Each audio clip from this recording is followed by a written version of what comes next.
Rob, I see you're here. Is everyone's here? Are we ready to go? Brought my big ears.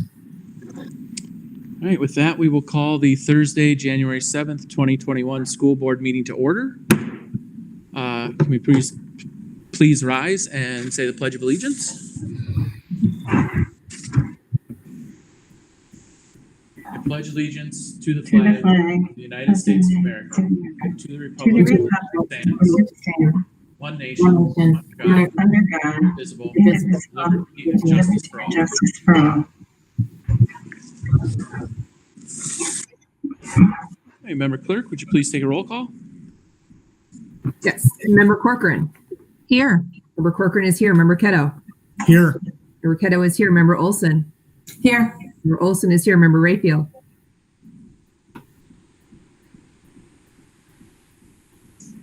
Still muted.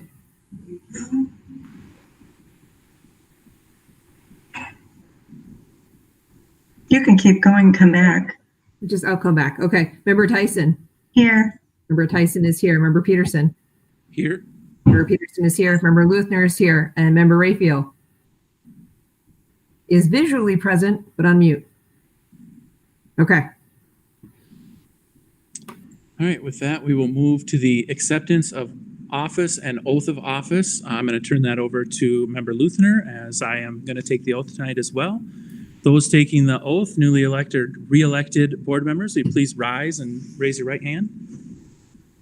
Okay, I have a short introduction. It is an honor that you were elected by the voters of the Forest Lake area schools. As you recite the oath of office, consider the responsibility of the member of the board, being both morally and legally responsible for equitable, quality education of every student in the district. As board members, we serve as education's key advocate on behalf of our students and our community schools to advance the strategic plan of our district. We must strive to work together with the superintendent and staff to lead the district towards fulfilling the vision we have created, fostering excellence for every student in the area of academic skill and knowledge, citizenship, and personal development. We will now read the actual oath. Do you have copies? Okay. This is being said by Member Corcoran, Member Peterson, Member Rayfield, and Member Tyson. Having signed the acceptance of of office and oath of office, I hereby publicly affirm my commitment to the oath of office. I, Jeff Peterson, swear affirm that I will support the Constitution of the United States and of this state, and that I will discharge faithfully the duties of office of school board member of Independent School District number 831 to the best of my judgment and ability. Okay. And to anyone listening at home, everyone did recite the oath. Our audio only picks up one person at a time. And Mr. President, that is now everyone sworn in. Thank you, Member Luthner. We will move back to agenda item number 4. Do we have a motion to approve tonight's agenda? So moved.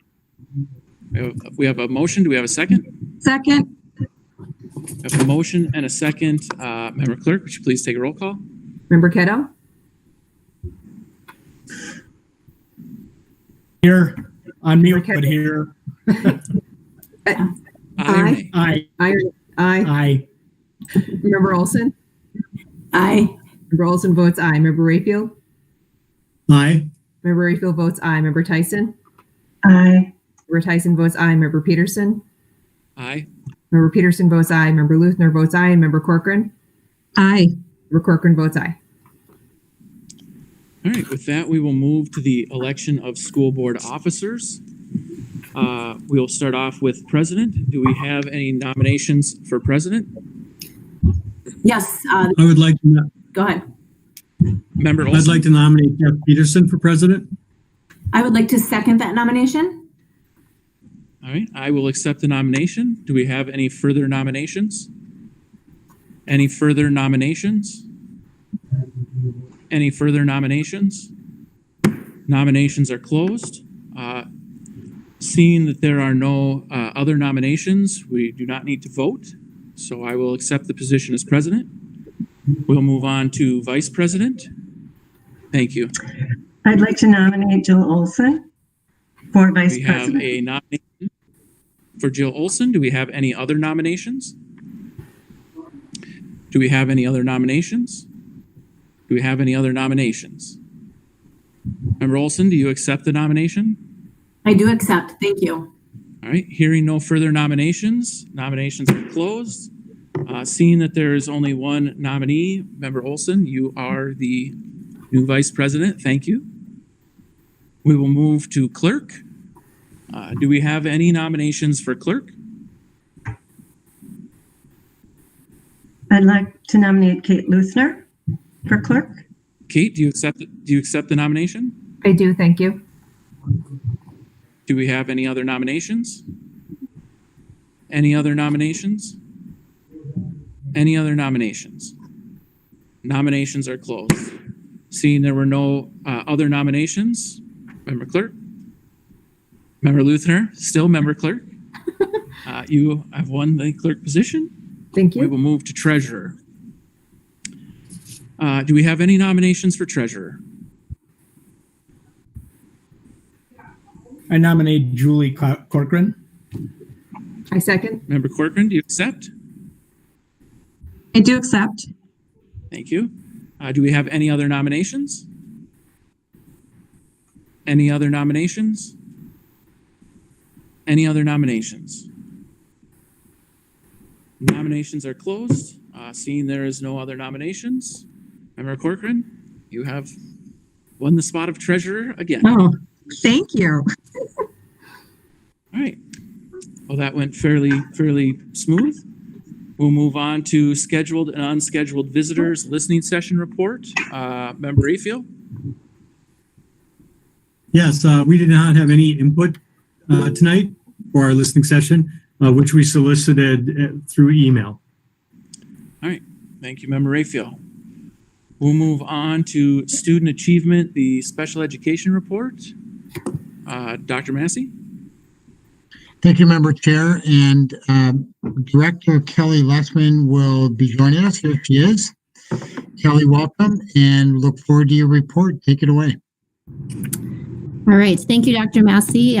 Chair Peterson and members of the board, I am going to present my screen for you. Let me know if you can see it because I can no longer see everybody. Kelly, Can you're good. everybody see it? All right, so this evening, I'd like to give you an update on special education and a change that we had made over the past school year.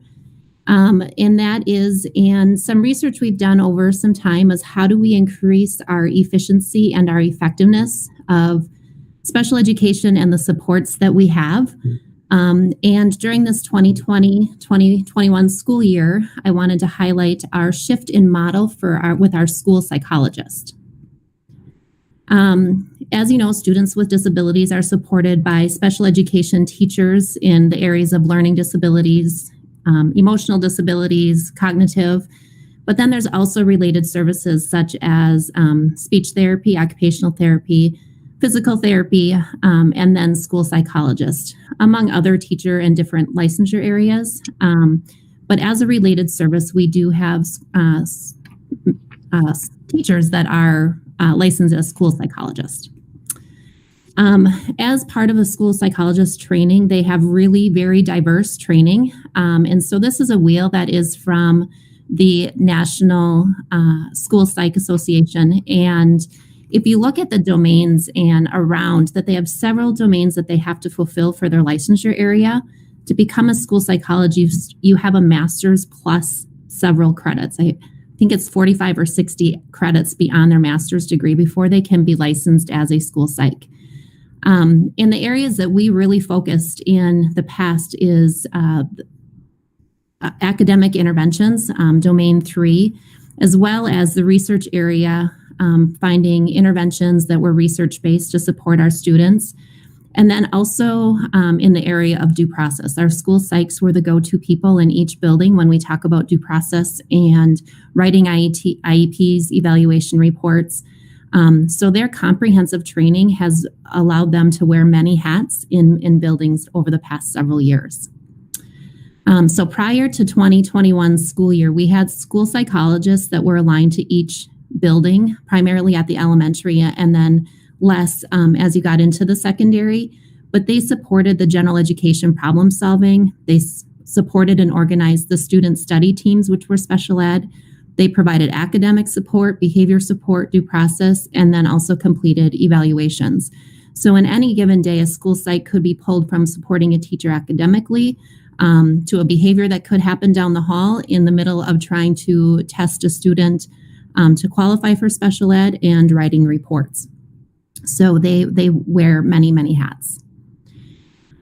So as we were thinking about how to be more effective and efficient with our school psychologist, this is a diagram that we took from the district management group. And this was a journal article or a journal that they had written about how to improve special education. And that was a resource that I used often. But if you look at the bottom, it was how do we play to the strengths? So as our school psychologists were wearing many hats, they were not able to master any specific area.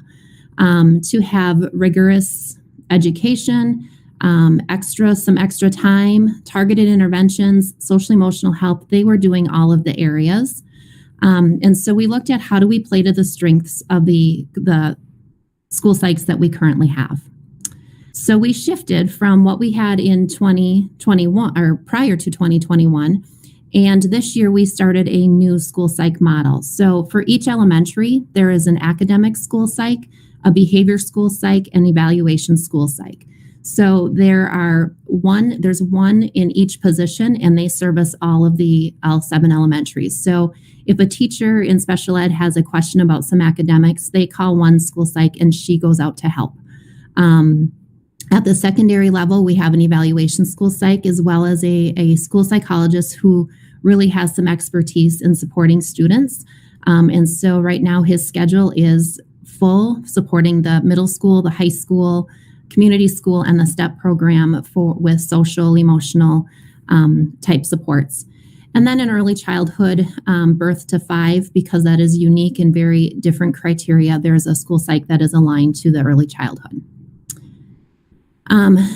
So looking at the 2 areas that we really focused on increasing the effectiveness is the behavior school psych. And we actually started that position in the 1920 school year with the goal of decreasing some behavioral referrals, so general ed behavioral referrals that go down to the office.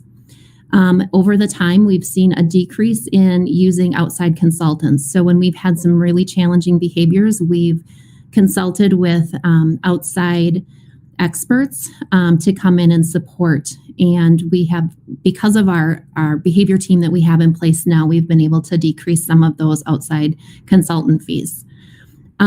Decrease of restrictive procedures. Restrictive procedures are when we need to physically hold or place students in a seclusion because their behaviors are harmful to themselves or to others.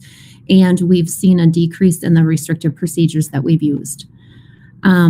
We've also had fewer referrals. So as a member district to 916, if we have students that have significant behaviors, and they are sometimes referred out and their classes are taken at intermediate district 916. We've actually had over the past year fewer referrals to 916 based on behavior. And then as we continue to focus right now, we have a grant through the Minnesota Department of Education, and we're looking at our social emotional learning for all of our students. So this is general ed and special ed.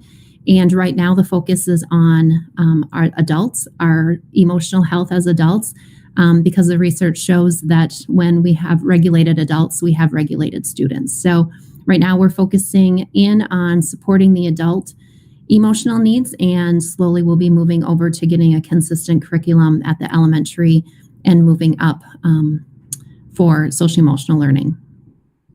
Here's a little bit of data that shows from since the 1819 school year, the 1920, and then the 2021 school year. This slide with the blue and the red is the total number of office referrals. And this was taken just during the first semester of school. So it actually is data when our students were fully in person. And if you can see, the total has decreased dramatically. And the red is physical aggression. So we've had a decrease in physical regression over the past 3 years as well. And then on the graph on the right-hand side, that is the restrictive procedures for the first semester across the 3 years, which we have seen a dramatic decrease in the physical restraints and or seclusions that may take place. The other position that is a bit different is the academic school psych. So this school psychologist is supporting kindergarten through 8th grade and goes and works directly with the special education team to increase our data collection and use of the data to make sure that we're serving students the right way. I'm going to give you just a quick example of what data looks like. And this is by pulling our FAST data, which is some progress monitoring, and then also aligning it with our, with our IEPs. And so this is the data that the school psych pulls together, and it's just, she color codes it, and then she meets with each individual team to talk about if students are at high risk, what are their goals and objectives on their IEP, if they're low risk, if they're being over-serviced. And so really looking to see what services are needed and making sure that we are correctly identifying the intervention that they need, as well as the level of support that they need. The general education, the coaches have been working, the literacy coaches have been taking some letters training, which is the language essentials for teachers of reading and spelling. And the academic school psych has also become a facilitator in this area. So right now we have 14 special ed staff, the literacy coaches and academic supports who are benefiting from this. The nice piece here is that our special education teachers are aligning with the general ed teachers and speaking a common language and providing intervention supports for students that's not a one-size-fits-all, but is really tailored to the student's needs. The school psych, the academic school psych will go district-wide, but will go to each elementary and consult with the team as they are looking at those diagnostics. And so this is just an example of a reading. I'm going to click on here. And so a way that what she will do is she will pull, like over here, you see the phonics, fluency, phonemic awareness. And what she will do is bring in the data from how the students are testing on their benchmarks, progress monitoring, and use that data to help form groups. So there's like groupings. And then once they target what interventions need to take place, she has created an area along with the literacy coaches area to go to. So the interventions are research-based and are really targeting the skills that the students need. So it's bringing together consistency among the 7 elementaries and providing a resource that is common, creating that common language around for the special ed staff, which is something that we haven't had a lot of strength in the past. We had elementaries doing a lot of great things, but it wasn't a consistent, among the elementaries.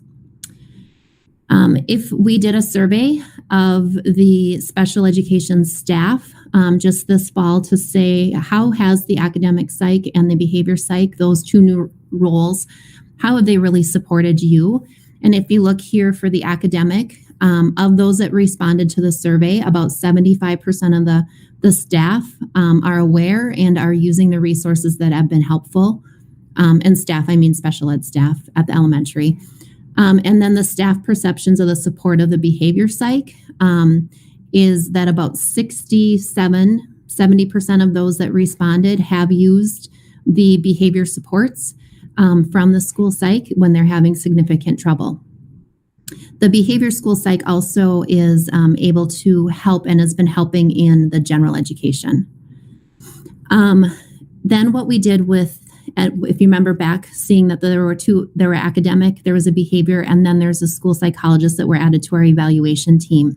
So 3 of the school psychs are now on the evaluation team. They dedicate their time going K through our STEP program, doing special education evaluations. So they are testing and writing reports throughout the whole every day. And so they have been able to dedicate more of their time on these evaluations so they're consistent and that they're very detailed, along with meeting the due process compliance that MDE requires. The best part about this is when we were able to make the shift, we were able to increase our efficiency with the use of the school psychs, but we are also able to adjust some of the funding, and that is taking the school psychologists are now funded 100% by special education. In the past, it was 90% and 10% general ed. And then we're using a funding source called Coordinated Early Intervening Services that have allowed us to fund part of the behavior school psychologist. That gives us the flexibility where she can be in a general ed classroom, so she can help support interventions within the classroom. That could be a class-wide need, it could be a small group of student need, or it could be down to an individual need. And then along with this change, we were able to shift the dollars. And so 5 of the 7 elementaries actually have a behavior intervention support specialist in their buildings. And we believe this is part of the reason that we have seen a decrease in the office referrals is we have staff with the expertise in behaviors that are able to help the students instead of getting sent down to the office, helping to regulate their behaviors. In addition to those BISs that we have at the building level, there are 2 general education BIS and 2 special education BIS. And what we do with those 4 positions is that they float. And when we have a spike in a behavior somewhere, they're able to go into the building, work with the student, help get interventions in place, and eventually back themselves out. And so with the ultimate goal of decreasing referrals to special ed. And so questions that you may have for me. I'm going to stop sharing my screen so I can see you. Thank you, Kelly. That was fantastic. I think our kids will really benefit from that shift. I had one question. Do we hope to get BIS in all 7 elementaries down the road, or are they going to stay in 5? Right now, we just have in 5, and we are reviewing the data to see exactly what do we need. The 2 locations they are not is at Scandia Elementary and Columbus. So we'll be reviewing the data. Our hardest part right now is with COVID is our data is a bit skewed and isn't consistent. So we're doing our best to see how it has supported the other buildings and what that need might be. So it's under review as we get into staffing. But nothing has been decided at this point. Okay. Member Luthner? Thank you. Great presentation, and I agree. I really like the streamlined approach and working with everyone's strengths. I do have a question, and this may be just a focus thing. For children in just a regular classroom, if one of them was having a crisis or anything else, these people can still assist the teacher, assist the child, assist the parent, or is there a different side mechanism for that? Nope, they are there to assist the teacher or the student. And it could be just also a teacher saying, I'm struggling with this cohort of students. Can you come in and give me some behavioral ideas, some interventions that can take place? And that's really for the behavioral piece. For the academic piece, the academic psych is focused on special education because with the passing of the levy, we had the academic support specialist and interventions that are helping on the general ed side. And this was a way of helping that targeted intervention on the special ed side. Okay, so it's more of a parallel path. Correct. Okay, thank you. Yeah, and the academic school psych works very closely with the interventionist on the general ed side, and they're often working in tandem. Member Rayfield? So Kelly, Sorry, Member Tuck. I had my hand up, I think, but anyway, I am so fascinated and impressed with this shift. This is incredible work. Thank you so much. I do have one question. Do we track staff injuries on some of our data as well? And have we seen a decrease in that? We do, and we are not to a point where we have the data enough to know exactly how much. But we do, when we report restrictive procedures, it's by statute that we do a review of our restrictive procedures on a quarterly basis. Mm-hmm. And if there is a workman comp claim because of a restrictive procedure, those are counted as staff being injured, and that is an annual report. And so we won't have that until the end of the school year. Wow. And could you tell us how many psychs do we have now? 9. Wow. I think it's 9. That's an increase. One more quick question. The evaluation psychs, did they get to everybody K through step in like a school year? How does that cycle work? Yes, so they evaluate more at the elementary side because it's the initial qualification is more typical at the elementary. And then as they get to the secondary, it's more of review of file. So we looked at the data over the past 3 years, how many evaluations would take place during a school year, and what we think the FTE would be for those evaluations. So we have 3 school psychologists and 5 special education teachers. So an evaluation team of 8. And then itinerant staff like speech and occupational therapy, physical therapy, they're also part of the evaluation team for the respective buildings, but they all are evaluators. So we have 4 occupational therapists. They're all evaluators.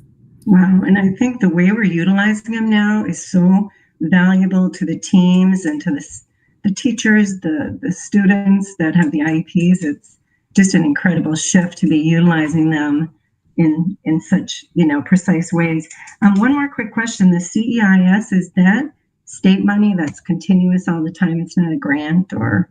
No, it is the way that we allocate our federal dollars, our federal special education dollars.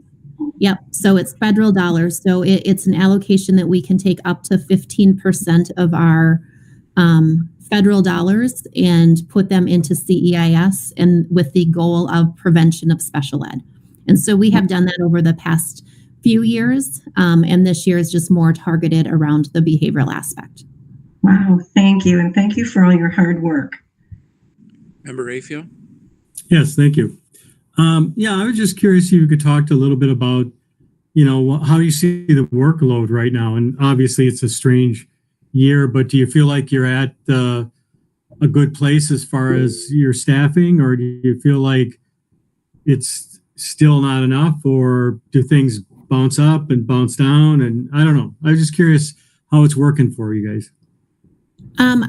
This year is a challenging year for everybody because it is so different. I think the special education teachers would say the most challenging is that they are servicing students in person, as well as some that are coming part-time, as well as those that are distance learning.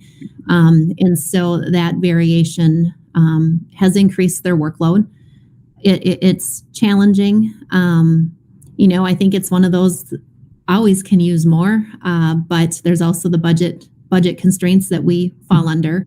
So, the nice part is with the special ed staff is that we have strong teams in all of the buildings and working together, and they're picking up for each other and trying to support families who are at home. And so it is challenging. We also, with the special education paraprofessionals, right now in the spring, it was really challenging on how do we do this? But right now in distance learning, we have paraprofessionals that are still working their 6 hours a day. They're online, they're queuing students, they're joining general ed classrooms and helping students complete their assignments and stay focused. And so the staff have been really creative of how they use the para staff, as well as creative as how they provide that direct service for students. All right, thank you. And be sure to let your staff know how much we appreciate this work. It's so important, and they really should be proud of the work they do. Thank you. I will. Member Keto? Kelly, I just want to compliment you. For those that don't know, I spent the second career of my life in special education, working both for Northeast Metro and for Forest Lake. And the trend that you showed in the report that you just did is outstanding. So I just want to compliment you. There's no questions from me, but great work. I love the trend that's happening right now, even though it may put me out of a job eventually. I really enjoy that trend. So thanks a lot for all the work you do, and thanks to your staff. Thank you, Alex. And I think the joke in special ed is we're always trying to work ourselves out of a job. So And we know that we most likely never will. So, any other questions? All right. I see no other questions. Thank you. Thank you. Thank you, Have a good Kelly. evening. All right, we'll move on to positive happenings. Who wants to start? This is Alex. I could start. I've got just one thing to report this week, which was really kind of exciting for me. But on January 4th, I spent about probably 45 minutes or so with a third grade classroom from Scandia. So this is a shout out to Krista Lang and her third graders. They allowed me to come into their classroom virtually and read the book, Oh, the Places You'll Go by Dr. Seuss. So I tied that book in, of course, to the message that's happening right now with COVID and everything else that's happening this week. So I tried to tell them that, it may be tough right now, but things will get better. And we are all looking forward to having them back in school. So, and my report is done.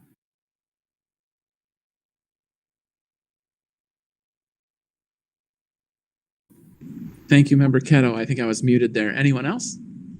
I can go next. Sure, Member I just have Tyson. a couple of quick things. I just wanted to note in our positive happenings, the youth athletics is starting a great tennis program next month. So with the coach from the high school. So I think that's a great opportunity to get kids involved in moving around and everything. And then I also wanted to mention that we had the Everyone Belongs on Tuesday. We met. It's the kind of getting down to the steering committee now in the final phase, and it's just been really exciting to see this progress. And I was glad to be a part of that meeting, and hope to continue and see that then it'll be brought to the larger group that all were involved in the first round, where Member Olson was there and everyone. So exciting work. It's great to have the community involved, the school district, and the Y as well. That concludes my positive happenings. Thank you, Member Tyson. Member Luthner, I saw you had your hand up next. Thank you, Member Peterson. This was a very quiet month, lots of staying home, but my compliments to the teachers who kept my kids, at least, very, very engaged. I actually felt like I had normal work days the majority of the days I was home. So I can't say that I was a distance learning teacher that month. So I consider that a win in my opinion. And this is stealing from something I planned on saying in the future, but in going through the staff agenda moving forward, there were quite a few coaches and positions that are being confirmed today, most likely. And that just shows really great hope for the next season and the coming seasons, and that teachers are still volunteering for these positions, because while they are paid, it's almost a token amount that they're given, and they just do it for the love of the game. And I know a lot of kids are looking forward to those clubs and interactions being able to start back up, even with the new restrictions. And finally, and this is a note that I meant to say before, we were moving a little quickly. If anybody feels like the fix was in on who was going to be president, vice president, clerk, treasurer, there were very minor discussions between us one-on-one. Hey, who wants to do this? Hey, are you comfortable still doing this? And I appreciate that as a board, we function very well and are getting comfortable in our roles enough to move forward with it. And I know there was no discussion. And if there's people watching this thinking, is there no discussion or thought behind these things? We're not allowed to meet outside of what you see, but we did call and say, hey, are you still comfortable taking this job? And I appreciated the work that the staff went into making sure that that was a speedy procedure and everyone seemed bought in. But otherwise, there is background information that we could talk about in public, but it's all very friendly. There's no, taking turns or leadership struggles behind the scenes. And finally, looking forward to the work sessions that we're going to be doing to further the agenda of their strategic plan. And so there was some discussion on that as setting up for 2021. And that concludes my report. Thank you, Member Luthner. Is there anyone else? Go ahead, Member Corcoran. Well, I was just going to say, I know the high school athletics practice started this past Monday, and I'm excited for the students to, get back to the things they love to do besides, of course, going to school. And I'm just going to say, I hope everyone stays healthy and listens to their coaches and tries to stay, as distant as they can to keep these sports running, or it will be a very short season. So that's just my words on that. But, that we're working with the high school league to get these kids back playing the sports they love. So I just hope it goes well for everyone involved. That's all I wanted to say.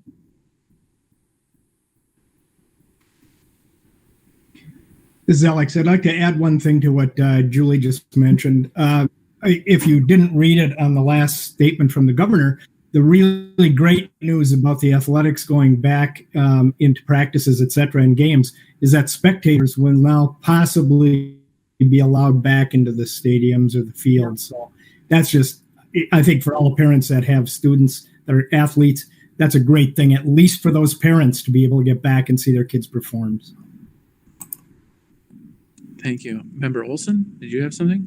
Yep, I just wanted to mention that I know many of us are looking forward to next week's MSBA Leadership Conference that starts on Thursday. It will be virtual, so that will be different, and it will span over 3 Thursdays. Thank you, Member Olson. Member Keto, did you have something else? I see your hand still up. No? All right, well, then I'd like to go. I was excited. We signed my son up for basketball, and that's exciting, a little bit back to normal. So we're looking forward to that.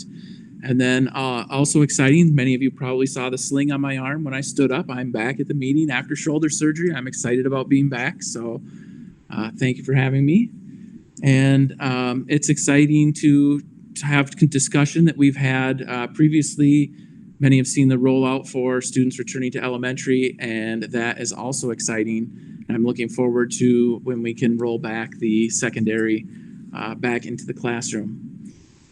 With that, we will move on to reports, workshops, and conferences. I don't believe there were any outside of the one Member Tyson mentioned earlier with the Everyone Belongs project.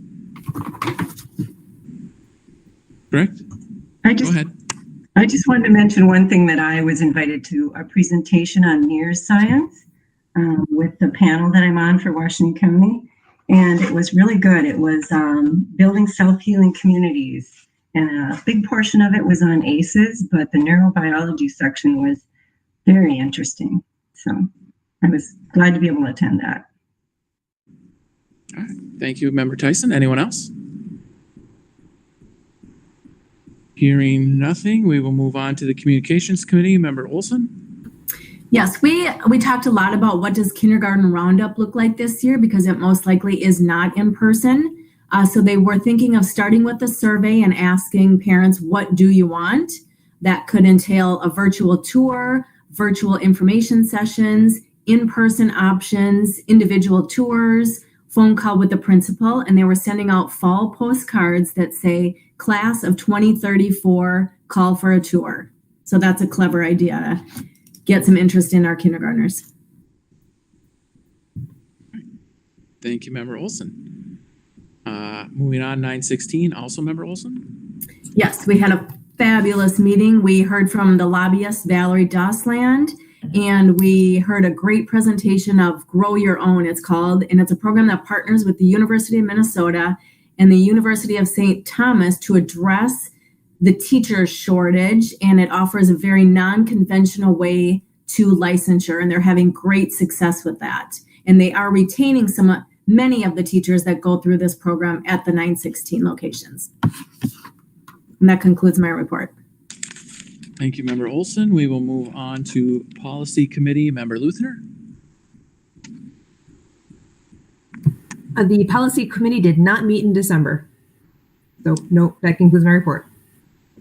Sounds good. We'll move on to Curriculum, Instruction, and Equity. Member Tyson?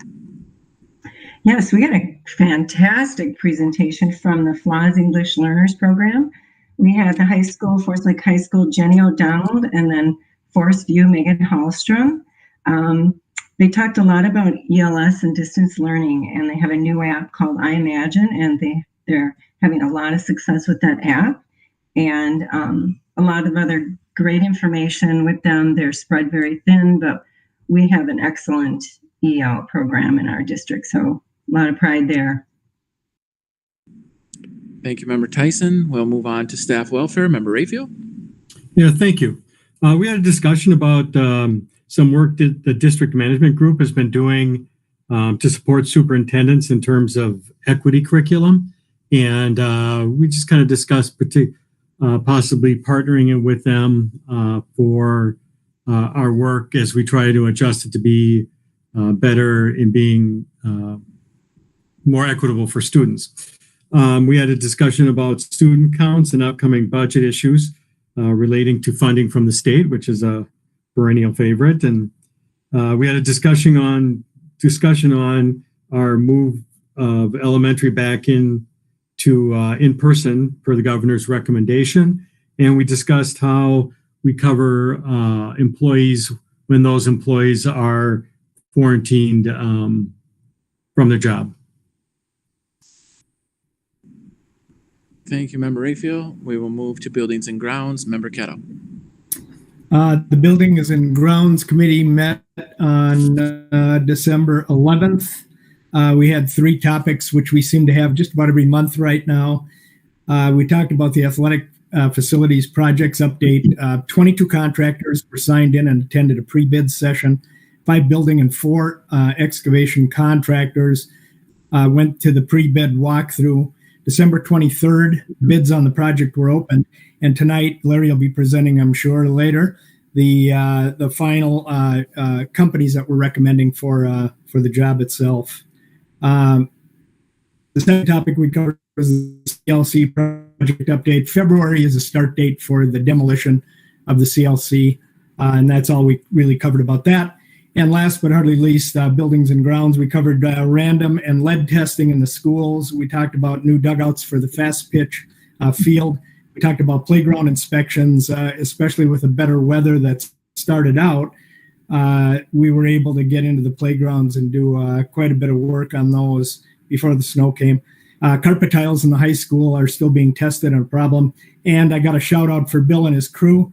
They removed 74, let me repeat that, 74 stumps out of the district. So that was wonderful. Wow. And they did some forklift certification internally in the district. And that ends my report. Thank you, Member Keto. We'll move to the equity in our schools. Member Rayfield. Yeah, thank you. In partnership with Equity Alliance Minnesota, every 5th grade student in the district will be participating in an 8-part series on culturally responsive student leadership. The series will provide opportunities for students to examine and explore their own culture as they learn about the culture of their peers. Among the different outcomes and goals for each student include developing shared understanding about bias, culture, ethnicity, race, racism, privilege, and stereotypes. Concepts will be developmentally appropriate for 5th grade students. Forest Lake students are nearing the completion of the series with Ranger Academy students next on the rotation.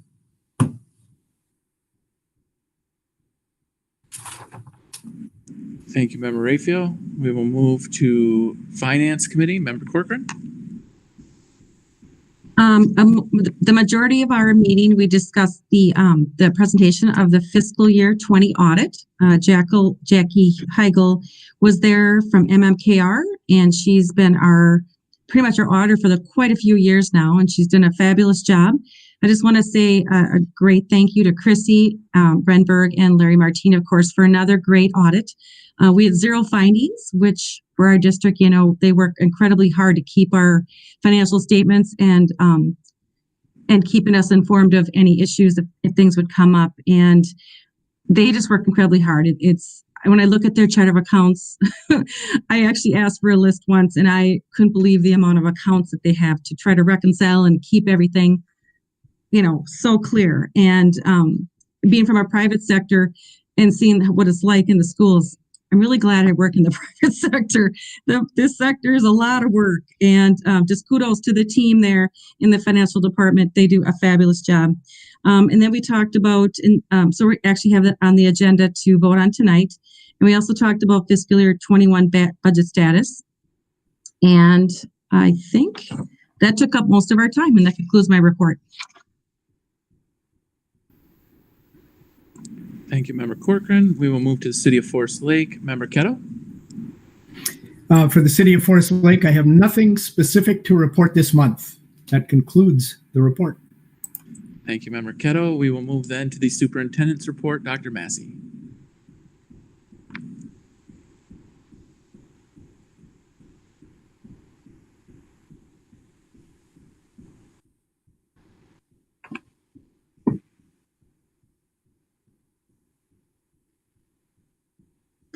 All right, thank you, Member Chair. I will go through a few updates for you here.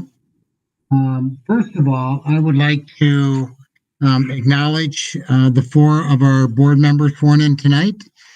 Again, thank you for your dedication and your service. The time commitment for all 7 of you to serve this board and the school district is really quite remarkable. So we can't thank you enough for your dedicated service to the school district, and thank you for signing up again. This week, the legislature assembled, and their task this year is to set the 2-year budget.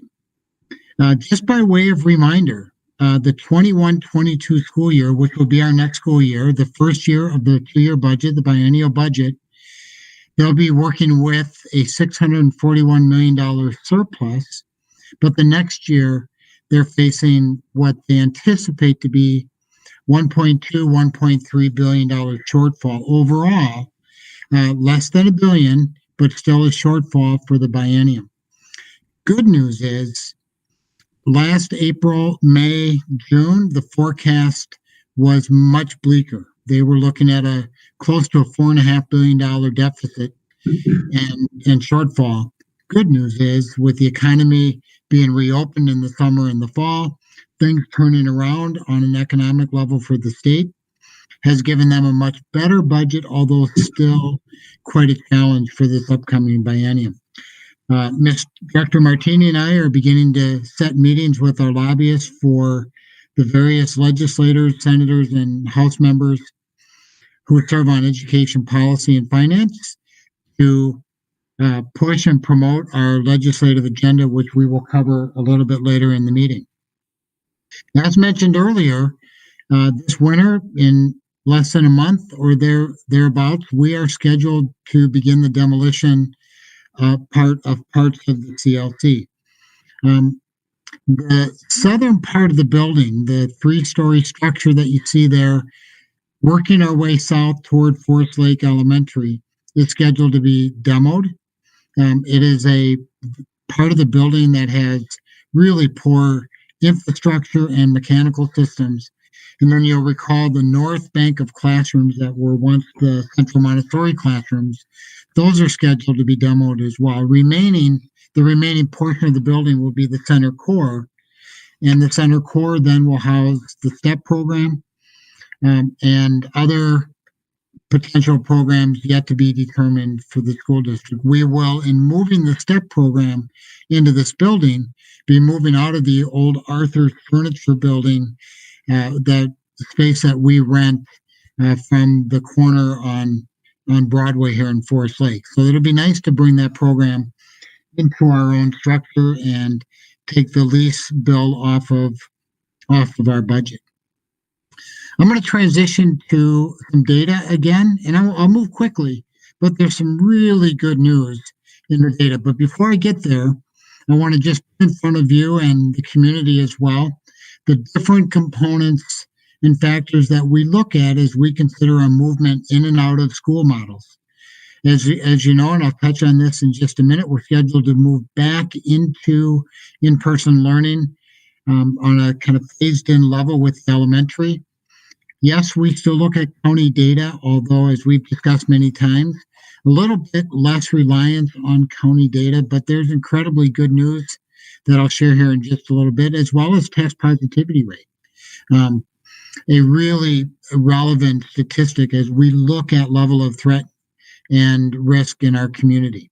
Local cases, person-to-person spread, school-level cases, And perhaps most profound and relevant to us is our ability to staff the operation. All those factors as a whole get considered. But let's take a minute and look at county case data. Again, we put a little bit less reliance on this because it's simply a metric of cumulative cases, heavily influenced by the level of testing.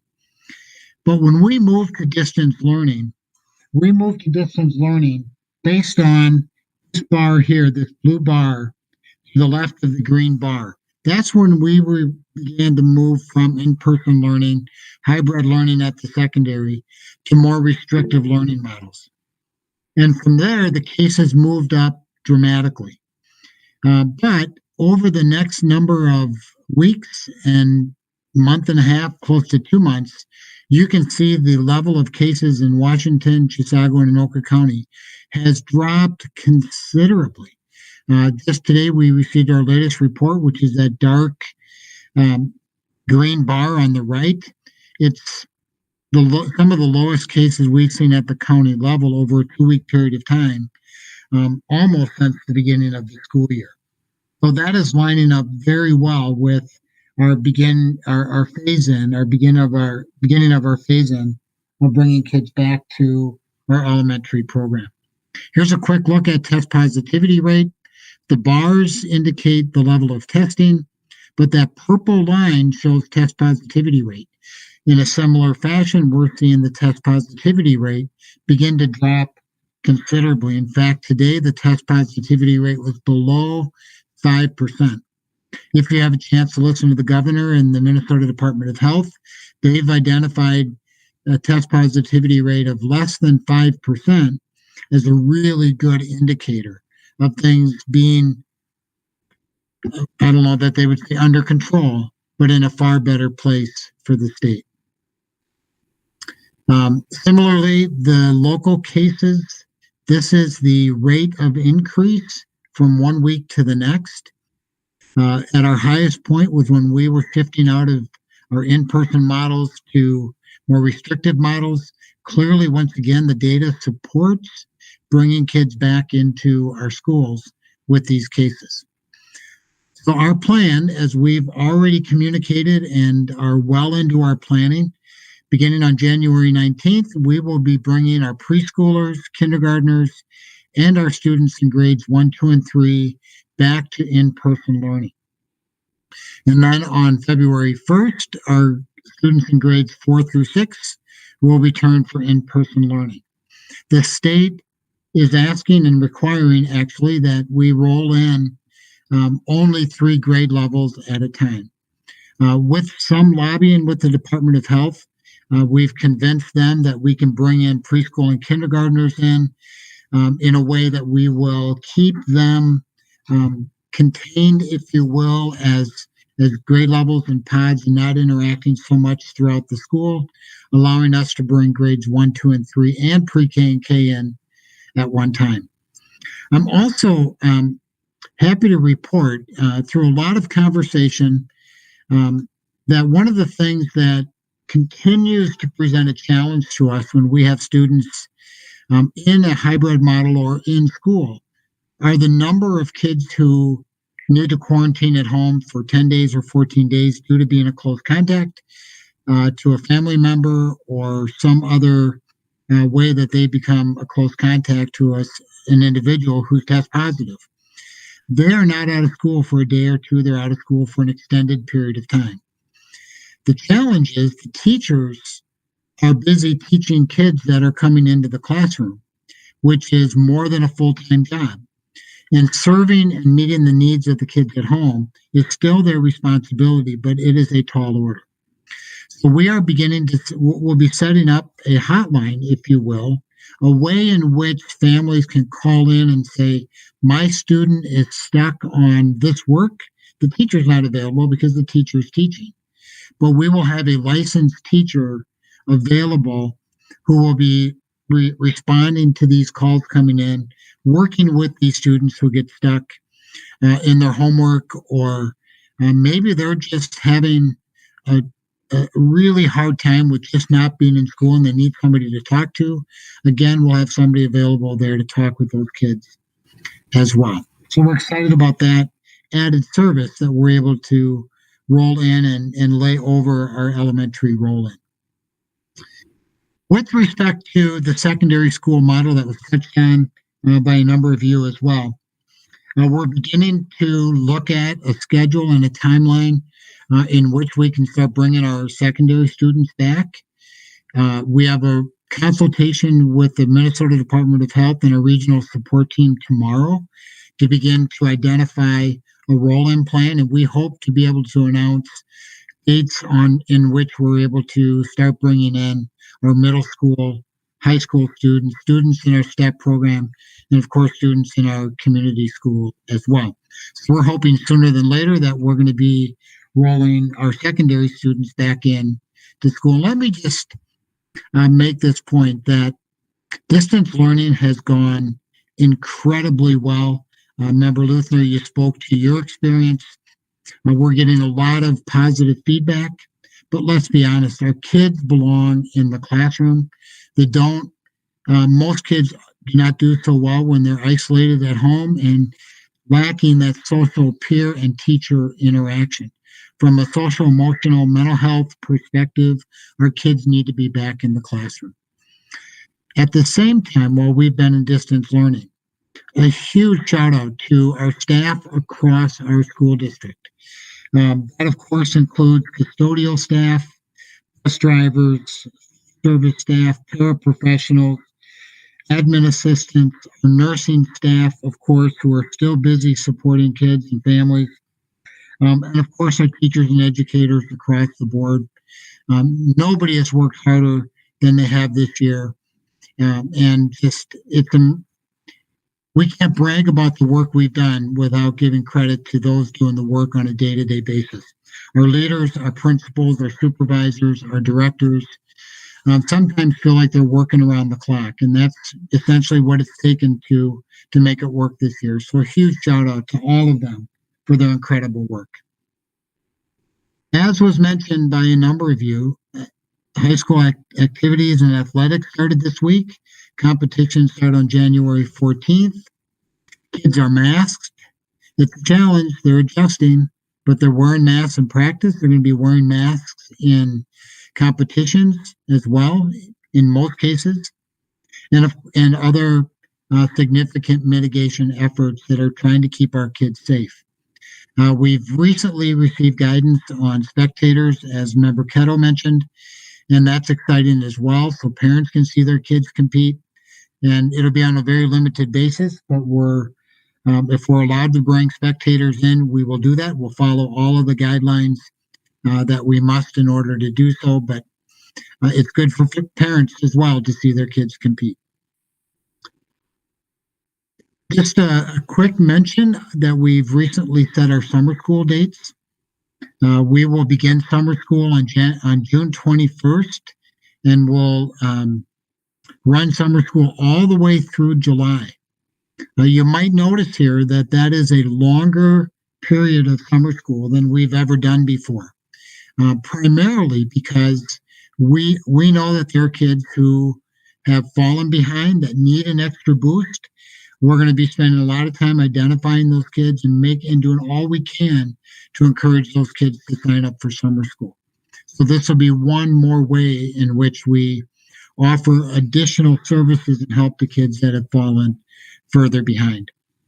Our grades K through 3 will be at Wyoming, and grades 4 through 12 will be at the middle school.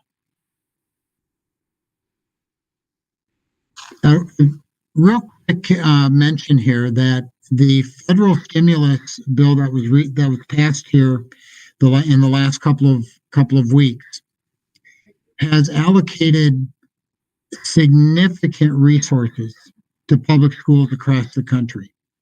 Minnesota is set to receive $4.1 billion.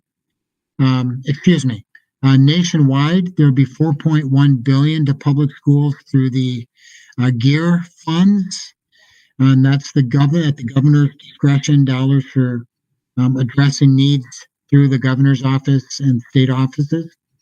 and then 54.3 billion for public schools through the ESSER funds. And those will be allocated on a student count basis, as well as students who qualify through a free and reduced price lunch and title identification.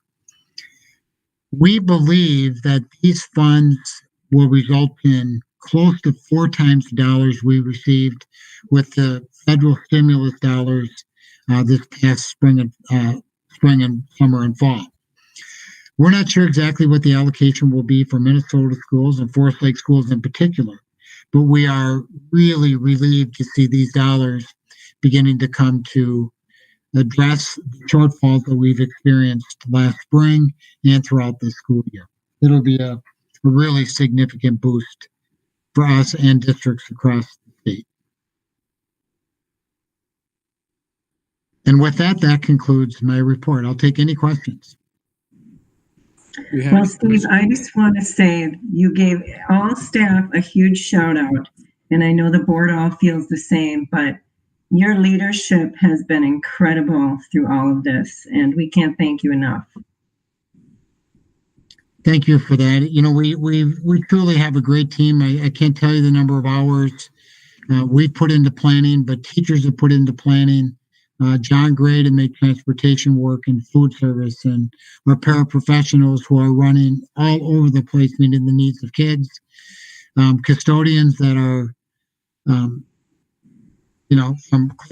clearing stumps, as was mentioned earlier, to cleaning all corners of buildings and disinfecting surfaces and frequently touched spaces. So just incredible work across the system. Member Raphael?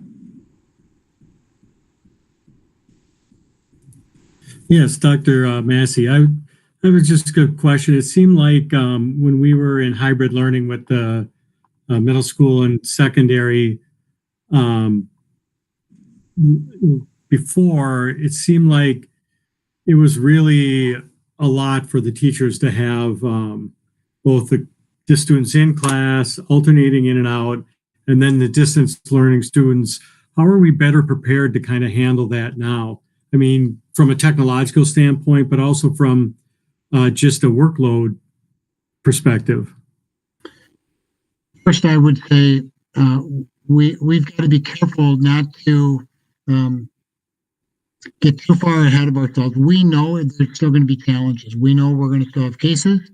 At the elementary, I strongly suspect that we will quarantine kids and we'll maybe even quarantine classrooms. We are far from out of the woods, even though the data looks far better than it did when we went into distance learning. Being in distance learning, our kids are accustomed to synchronous learning. Our teachers are using tools for synchronous learning like they never had before. We have case after case, elementary through secondary, where every student, every day, every class hour are online for each of their class hours, moving learning forward every single day. When we return at the secondary level, the expectation will be every student, every day, every class. There'll be students in the classroom. There'll be students that will be synchronous from home, whether you're quarantined or you're hybrid day. We've got the tools to make that happen.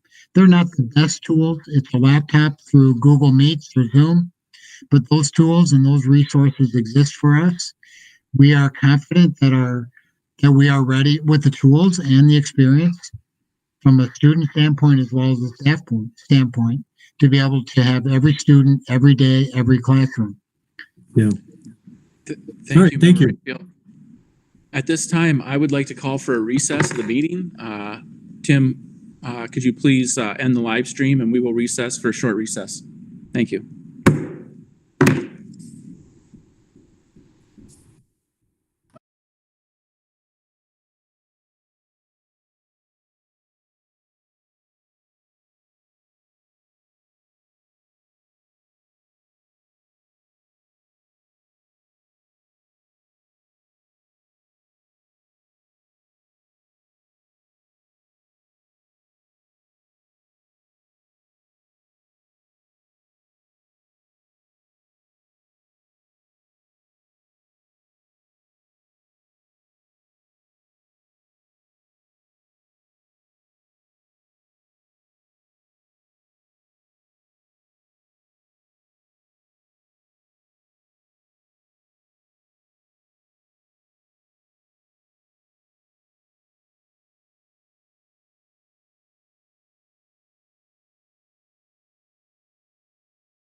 Sounds good. With that, we will resume the January 7th, 2021 school board meeting.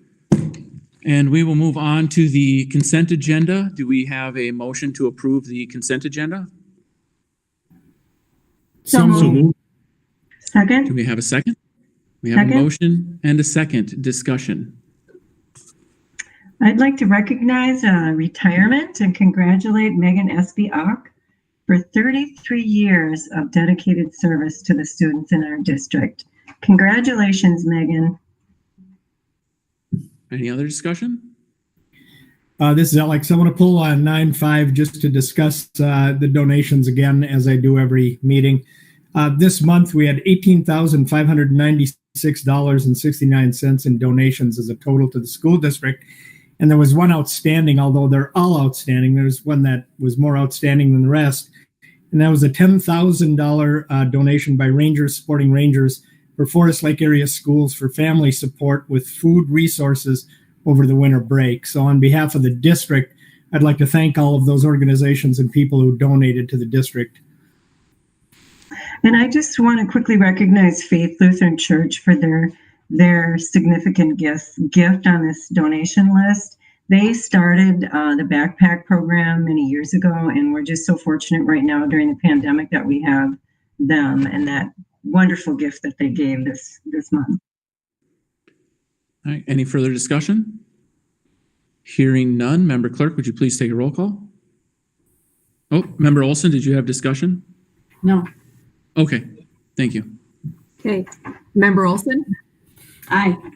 Member Olson votes aye. Member Rayfield? Aye. Member Rayfield votes aye. Member Tyson? Aye. Member Tyson votes aye. Member Peterson? Aye. Member Peterson votes aye. Member Luthner votes aye. Member Corcoran? Aye. Member Corcoran votes aye. Member Keto? Aye. Member Keto votes aye.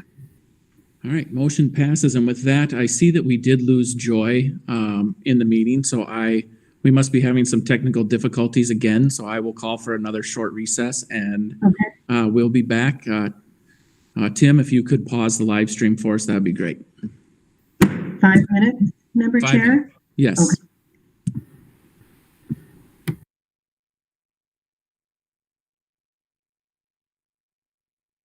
So Jeff, how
Yep.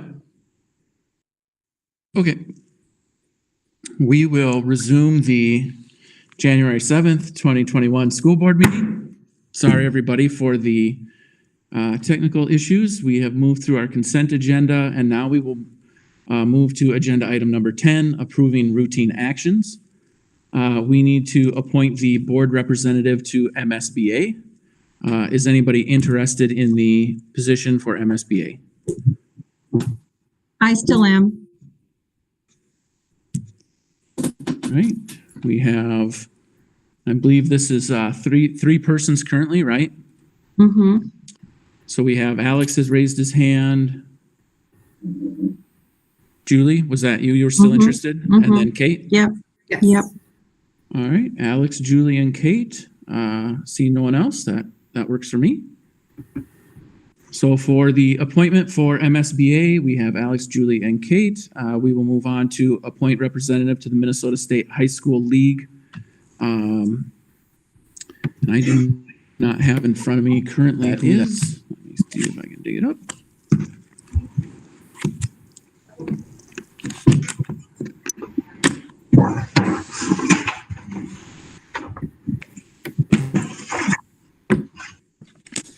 I have it, Jeff.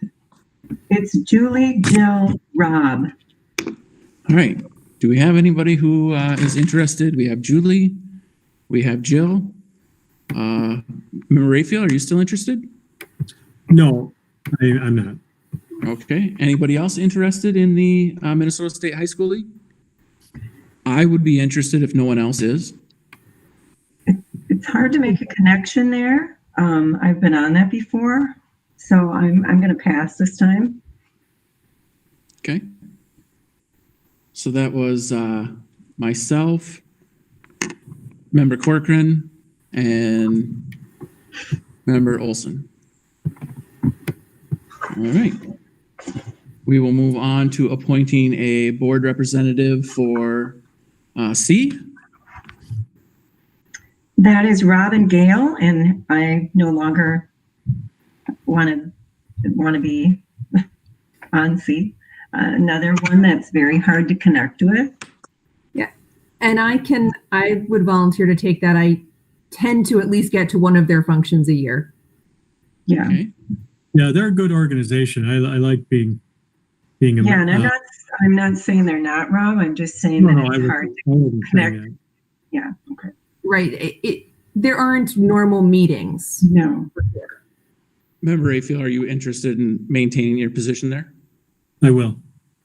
All right. We will, Member Luthner and Member Raphael it is. We will move on to board liaison to the city of Forest Lake. Currently Member Keto. I'd like to take continue to do that. If you're ready to switch back, Alex. Switch back. I'm sorry, Gail. To I said I'd like to take the city of Forest Lake. If you'd like to get that up and switch off, or sure. Yeah, that's fine. All right. If that works, anybody else? No other interest? Member Tyson will be the city of Forest Lake liaison.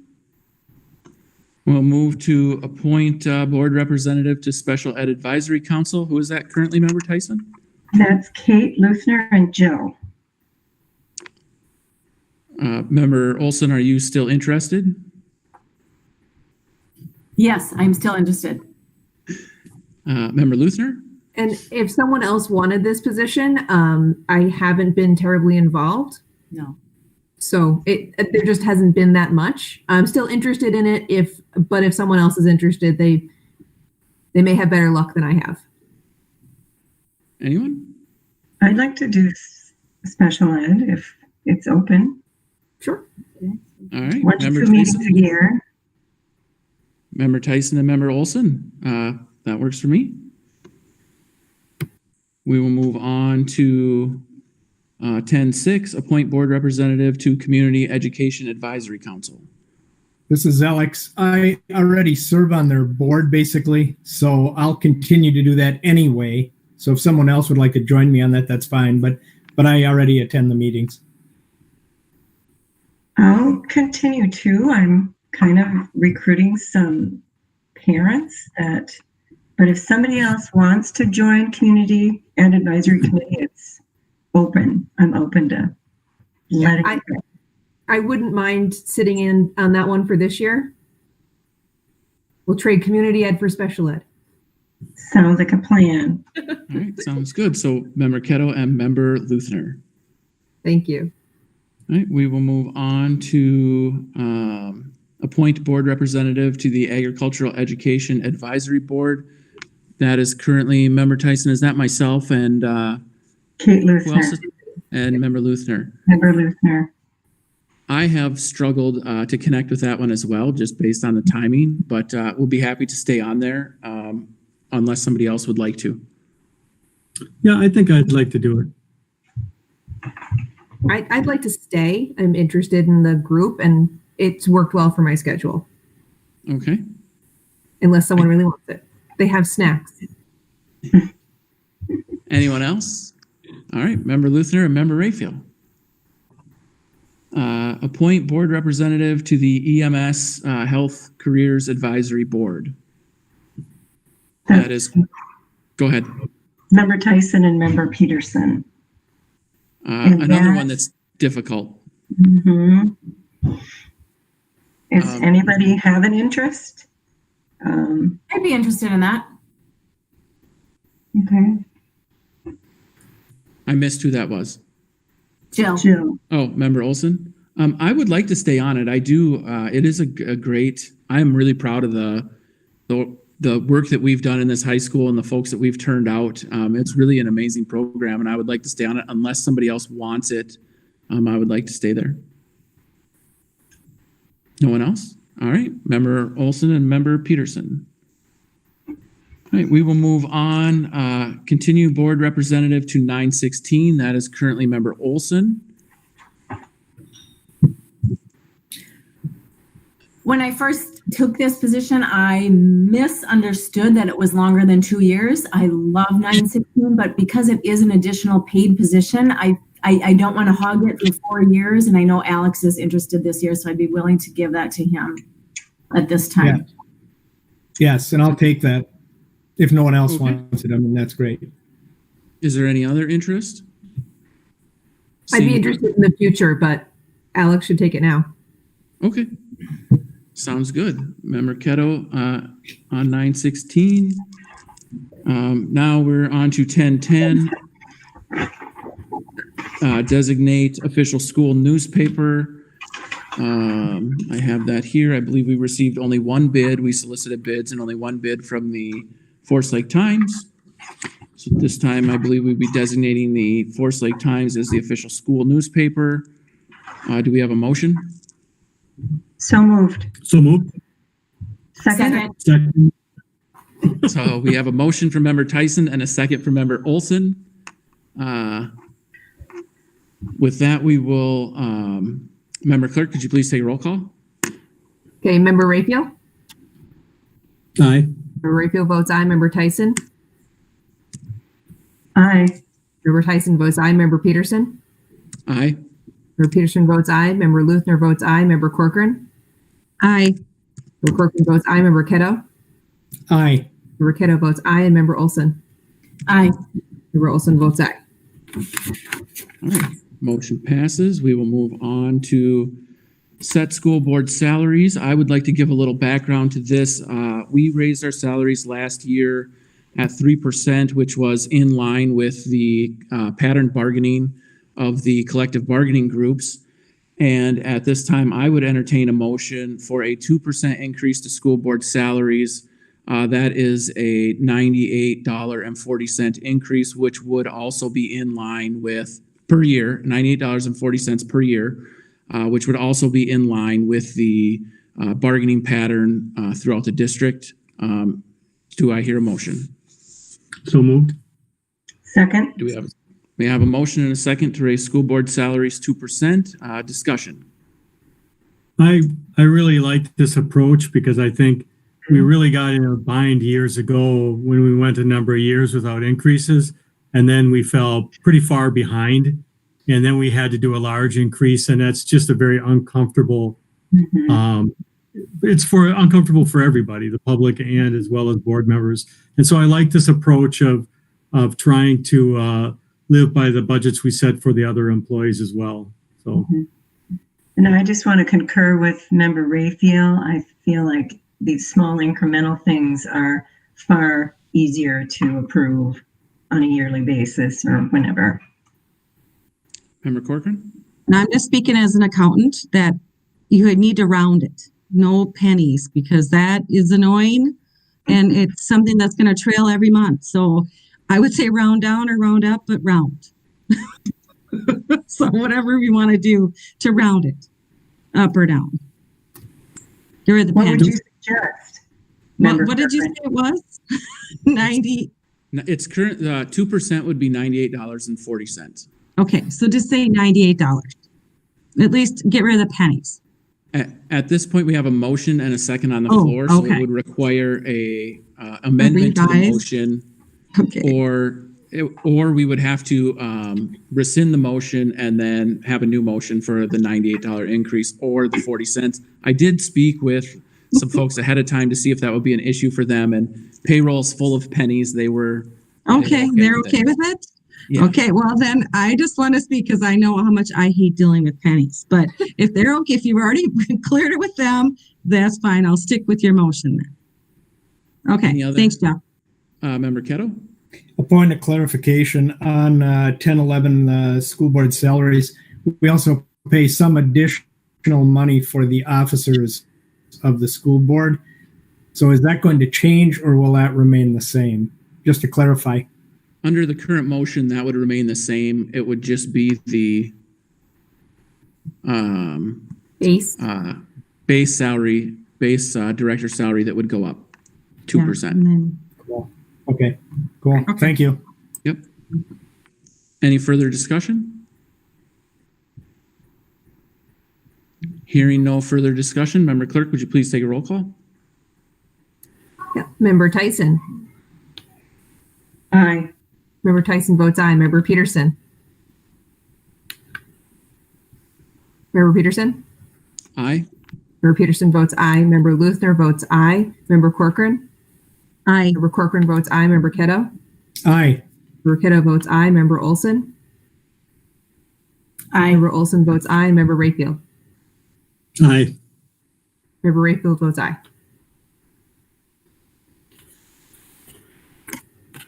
Thank you, Member Luthner. At this point, we will appoint school board committee assignments. I have those ready here. Buildings and grounds will be Member Keto and Member Corcoran. Communications will be Member Tyson and Member Keto. Curriculum, instruction, and equity will be Member Rayfield and Member Luthner. Finance will be myself, Member Olson, and Member Corcoran. Policy will be Member Luthner and Member Rayfield. And staff welfare will be Member Olson, Member myself, and Member Tyson. Does anybody have any objections or discussion? I wish I could be in 4 places at the same time. I couldn't agree more. I really miss buildings and grounds and policy. All right. That's the school board committee assignments. With that, we will move on to agenda item 11, action items, accept the 2019-2020 financial audit. Director Martini. Thank you and good evening to everybody. I'm going to share my screen so that we can receive a presentation from Ms. Jackie Hegel. She is the auditor and a partner with MMKR, and we're really excited that she presented to the Finance Committee a few weeks ago, and she's going to share with you folks the results of the audit. When she concludes, we can take any questions, and then we would also ask you to accept or approve the audit. And so I'm just going to ask Jackie to ask me to move ahead on the slides as we go. Great. Well, thank you, Larry. Good evening, and thanks for having me tonight. As Larry did say, I'm here to present the audit results for the year ended June 30th, 2020. We did have the opportunity to meet with the Finance Committee in December and go through the results in more detail. So tonight will be a little high-level presentation of the audit results for the year. I'm going to move to the next slide, Larry. This summarizes our role as auditors. So as an auditor, our role is to issue an opinion on the district's financial statements, and that's noting that the financial statements are fairly presented at year end. Since your district does receive more than $750,000 in federal awards, we complete a separate audit of that schedule of expenditures of federal awards. And then as part of our audit, we also test the internal controls and compliance over the financial statement audit with the federal single audit and also with the Minnesota state laws and regulations. So each year, the Office of the State Auditor puts out a legal compliance manual. And as auditors, we're required to test the specific statutes that they note in that manual. So some years they're the same, but every year I would say they rotate a few statutes in and out of that manual. And moving on to the next slide, this summarizes the audit results related with the financial statement audit.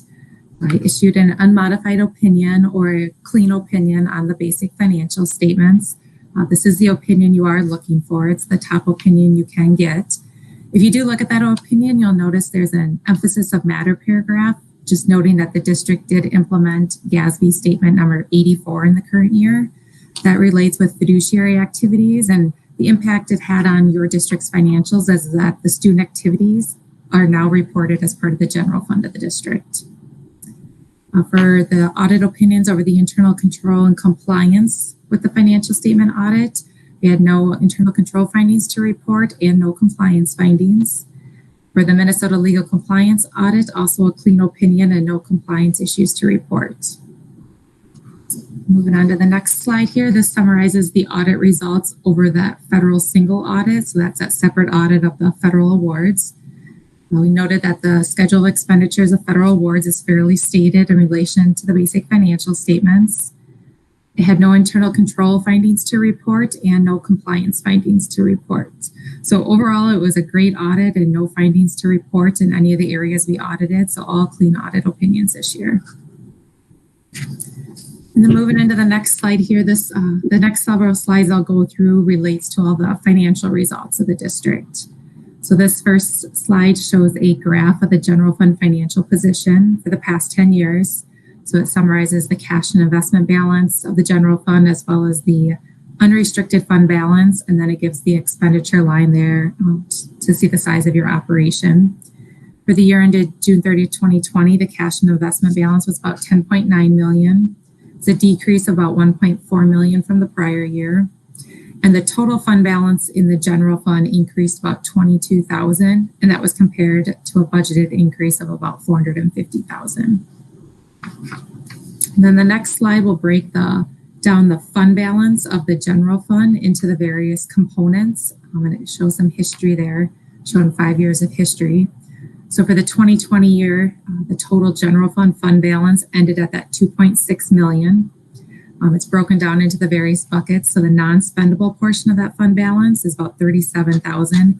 That's tied up in items that were prepaid at year end. The restricted fund balance was a deficit of about $817,000. That bucket there consists of student activity dollars that were restricted of about $87,000. The district also had achievement and integration dollars that were restricted of about $74,000. And then it was offset by the long-term facilities maintenance restricted was a deficit of about $970,000. And that was just due to a timing of projects. And then that long-term facility maintenance has future levy authority that'll come through in a future year. The assigned fund balance in the general fund was about $475,000, which was assigned for severance obligations of the district. And then that leaves the remaining unassigned fund balance of about $2.9 million, or it's about 3.7% of the general fund expenditures. Moving on to the next slide then. This just gives a little bit of history of the adjusted ADM and the pupil units served by the district for the past 10 years. For the 2020 audit year, the district closed the books with an estimated ADM of 5,903. That was a decrease of 156 ADM, or about 2.6% from the prior year. And the next slide summarizes the financial results specifically of the general fund. This graph shows the budget compared to current year activity and also has the prior year activity on here, broken down by the various sources of funding in the general fund. The total general fund revenues are about $78.8 million, about $270,000 over the final budget. The budget variance was mainly in the federal sources. The district just saw more than anticipated federal special education aid. And then when comparing to prior year, the district saw an increase in the general fund revenues of about $3.6 million. Majority of that you're seeing in that property tax area that's directly related to the increased property tax levy. And then you're seeing that was offset by state sources saw a small decrease in the general education aid and some special education aid. And then the other local sources also saw a decrease in the current year of about $550,000. And that's mainly due to lost fees and charges as a result of the COVID-19 pandemic. And then the next slide shows similar graph just of the general fund expenditures, once again showing the budget for the current year compared to actual, as well as comparing to prior year. Total general fund expenditures are about $78.8 million, about $700,000 over the final budget. That budget variance was spread across several categories. The largest variance was in purchase services, which is over budget about $800,000. When you're comparing current year to prior year, you're seeing an increase in the expenditures of about $4 million. The majority of that is all in that salary and employee benefit area. And as you can tell from the graph, that's the largest expenditures in the general fund. They account for about 80% of the general fund spending. And that increase from current year to prior year was due to the additional staffing and contractual increases that was planned for and approved in the district's budget. And the next slide shows a graph of the other governmental funds, specifically the food service special revenue and the community service special revenue funds. The food service revenue fund you're seeing there had an equity decrease of about $265,000 in the current year. That was compared to a planned decrease in the budget of about $584,000. The decrease in fund balance mainly was just resulting from the program changes as a result of the COVID-19 pandemic. At year end, the fund ended at about $217,000, which is about 6% of the expenditures of this fund. Looking at the community service fund, you're seeing similar trends in this fund with the food service fund. Saw an equity decrease of about $428,000. Once again, the pandemic, had a significant impact on the program participation in this fund, which was a result, resulting of the current year to prior year variances.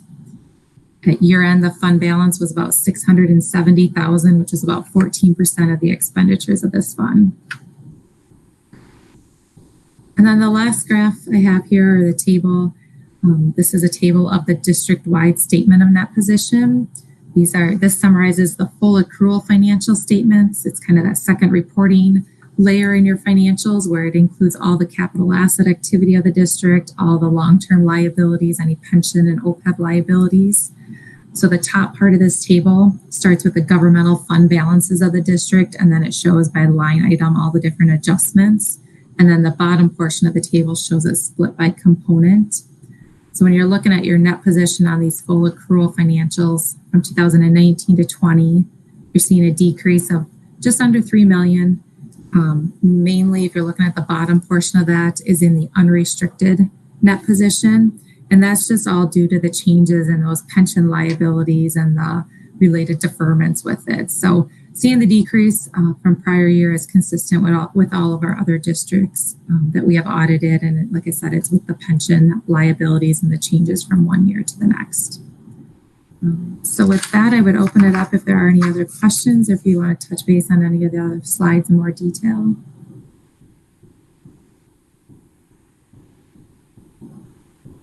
Do we have any other questions? I have a quick question. When you were talking about the ADM or the per pupil, and there was a decrease of 2.6%, is that typical and is that common? to find a decrease? And is that the usual amount? In the ADMs you're talking? I think at Forest Lake, you've been seeing declining enrollment. Obviously, it can vary from district to district, but in your district, you have been seeing a decrease if you look at that graph for the last several years. So that is what it's, okay, a result of. All right, thank you. You're welcome. Member Corcoran? No, I just wanted to thank Jackie again for, all your hard work. And I know having 0 findings is a fabulous thing for our district. I know it's due to a lot of hard work and being on top of things and having a great working relationship with your firm. And thank you for that. And I know the Finance Committee really appreciates it. And I think the great explanation, and I think that's why we don't always have a lot of questions, because you do such a thorough job with your explaining. In the district, you have such a vast knowledge of our district too, which really helps every year to make it run so smoothly. So I just want to thank you again. Thank you. Yeah, we just have to work on our cash flow position. Just keep trying to get the funds increasing as we can during these difficult times. So we'll keep working on that, right, Larry? And we do want to thank our business director, Larry Martini, for all of his expertise to be able to analyze and interpret. I mean, it's phenomenal what you can do, Larry, and we thank you so much. Thank you for that. I really have to share the credit with Chrissy Renberg, Maria Paranto, all our fabulous finance staff. They've really done well this year, particularly in lieu of the pandemic, having better results in food service, community services, and the general fund than we thought would happen as a result of the pandemic. And again, without findings, kudos to all those hardworking staff. Thank you, Director Martini. Member Luthner? My first point is covered. Mine was another thank you to Director Martini and his staff, because 0 findings is fantastic. Coming from a business world, it's really difficult to have 0 findings. And secondary note, and this is from the MSBA angle, there is a segment of the community that wishes we had state appointed auditors, and so I would thank the community that allows us to select our auditing firm, because we have a good relationship, and I think that aids in the ability to work through issues in the past and have a great result this year. All right. Any further discussion? Any further discussion? Hearing none. What's your pleasure with 11.1? Administration recommends the acceptance. I would entertain a motion to accept the audit as presented. So moved. Second. We have a motion and a second. Any discussion on the motion? Hearing none. Member Clerk, would you please take a roll call? Okay, Member Peterson. Aye. Member Peterson votes aye. Member Luthner votes aye. Member Corcoran. Aye. Member Corcoran votes aye. Member Keto. Aye. Member Keto votes aye. Member Olson. Aye. Member Olson votes aye. Member Rayfield. Aye. Member Rayfield votes aye. Member Tyson. Aye. Member Tyson votes aye. All right. Motion passes. We'll move on to 11.2, resolution directing the superintendent and administration to make recommendations for reductions in positions, programs, services, and reasons therefore for 21-22. Dr. Massey. Thank you, Mr. Chair. Before I get started, sorry for the technical difficulties. Am I coming across better with the new computer and the swapped out computer? Yep. Right. Yes, you are. Sounding good. Yes. Right, sorry for the extended delay. I was running 2 computers and we had audio difficulty. So we're back in action. I'm glad to hear. Administration is recommending approval. This is a routine action that we do every year as we enter the budget development and staffing phase of our work. It is far too early to know what our budget parameters are going to be, as I mentioned before, with these federal stimulus package that we received. There'll be dollars coming into the district, although we're not sure what those look like yet. The legislature is just beginning their work. We're not sure what our what impact that's going to have on per pupil funding. But we do need permission from the board to begin to evaluate staffing positions programs as we prepare a recommendation for the next year's budget. Again, administration would recommend approval. What is your pleasure with 11.2? Move to approve. Second. We have a motion and a second. Any discussion? Hearing none. Member Clerk, would you please take a roll call? Member Luthner votes aye. Member Corcoran. Aye. Member Corcoran votes aye. Member Keto. Aye. Member Keto votes aye. Member Olson. Aye. Member Olson votes aye. Member Rayfield. Aye. Member Rayfield votes aye. Member Tyson. Aye. Member Tyson votes aye. Member Peterson. Aye. Member Peterson votes aye. Okay, motion passes. Moving on to 11.3, approve the legislative platform. Dr. Massey. We are looking forward to our regular meetings that we'll have with our local legislators, representatives, and senators who serve on the education policy and finance committees, both in the House and in the Senate. Those will be virtual, at least for the time being. But we have adopted, or what I'm presenting to you for your approval, would be a 5-point legislative agenda that would begin with adopting the school finance working group's recommendations. I won't go through all of those, but I would point out that, number one, I had the privilege of serving on the commissioner and the governor's appointed school finance working group. And we've met for the last 12 months developing those recommendations. They are extensive, they're bold, they're innovative. If adopted, they will transform how school finance works and will dedicate significant increases from the state to public education and public schools. So, number one would be a recommendation to adopt the recommendations of the school finance working group, one. Two, that the legislature would address special education cross-subsidy and continue to make progress there.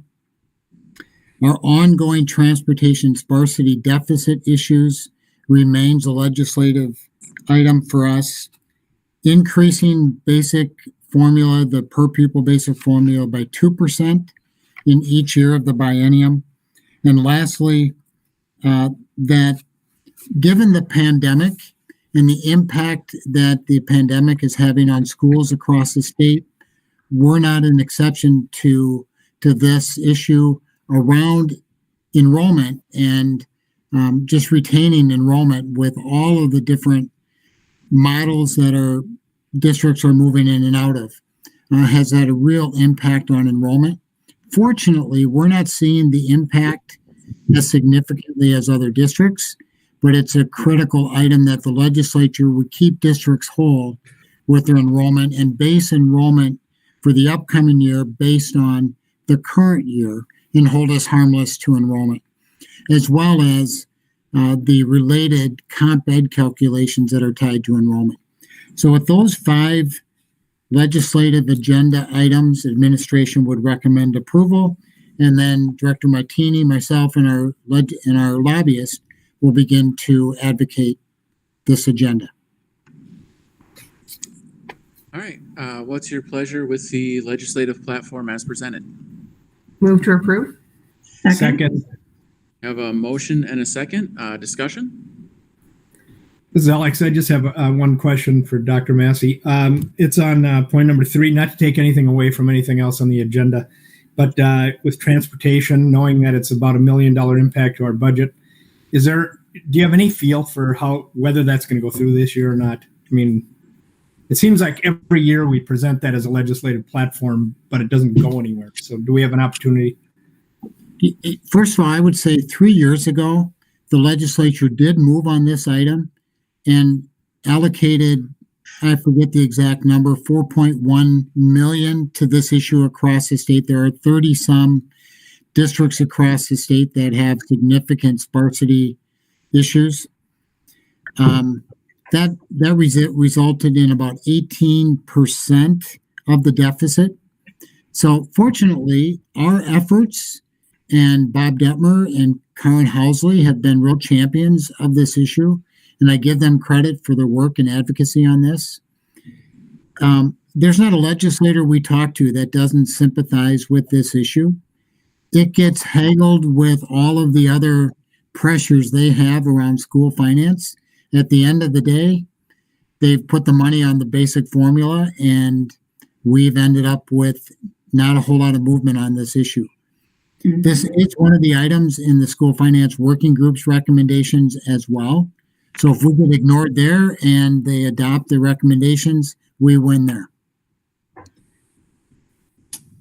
Well, and I want to thank Dr. Massey for being a part of that working group, because the transportation issue has been ongoing for a long, long time.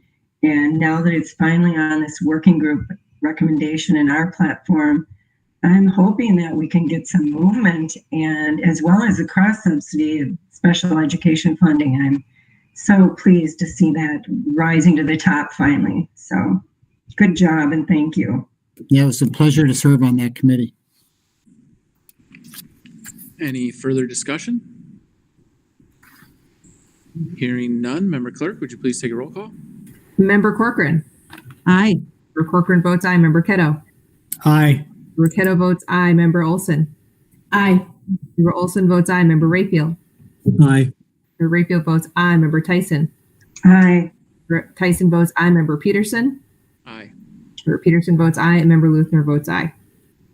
All right, moving on to 11.4, approve the second general fund adjustment. Director Martini. Hello again. We have been discussing in different forms this evening additional ESSER and additional gear funding. What we are putting forth here was ESSER and gear funding amounting to a little over $400,000 that was approved this past spring by the federal government through the MDE. We were able to spend that through fiscal 22. So I was holding that in abeyance until we saw further movement. And with the potential for almost 4 times this money coming through in the future, we're acting now on increasing revenue by $400,000 in the general fund and increasing expenditures by $400,000. So this won't have a change in the anticipated fund balance. And we'd ask that you approve this adjustment. There likely will be a third budget adjustment once we do a final revenue review. And the interesting part there is that Jackie Hegel will participate in that review, and it should occur and before the Finance Committee around March. But this is just $400,000 on both sides, expenditure and revenue, with no change to the balance. Move to approve. We have Second. And a second. Do we have any discussion? Hearing none. Member Clerk, would you please take a roll call? Okay. Member Keto. Aye.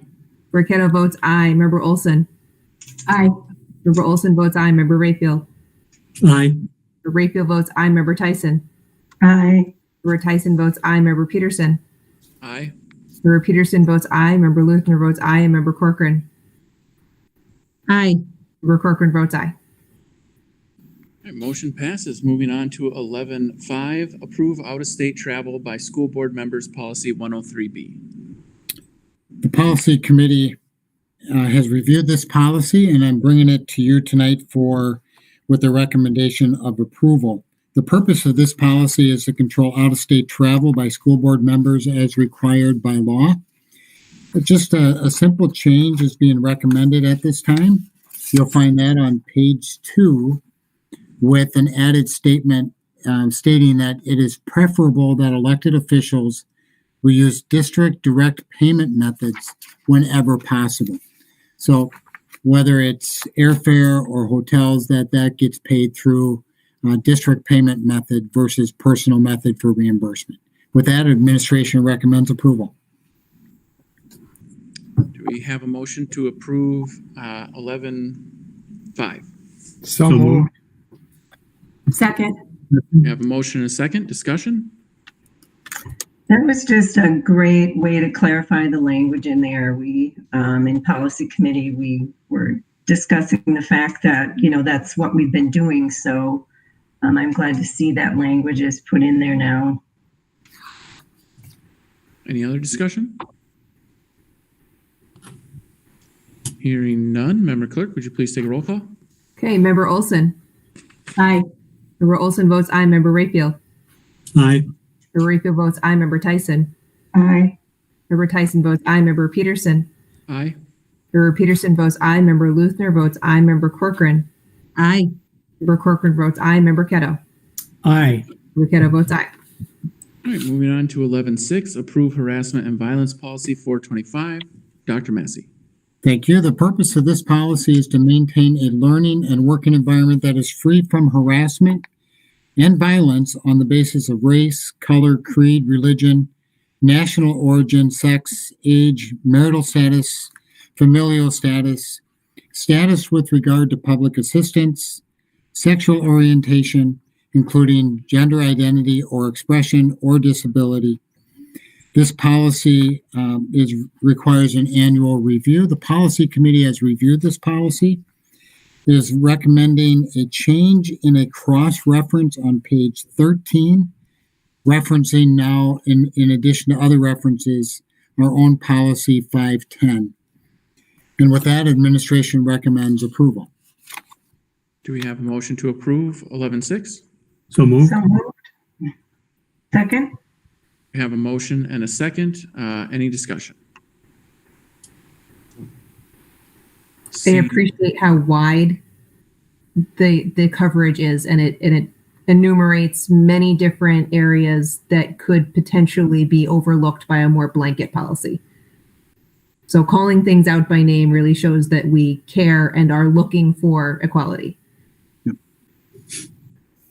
Do we have any further discussion?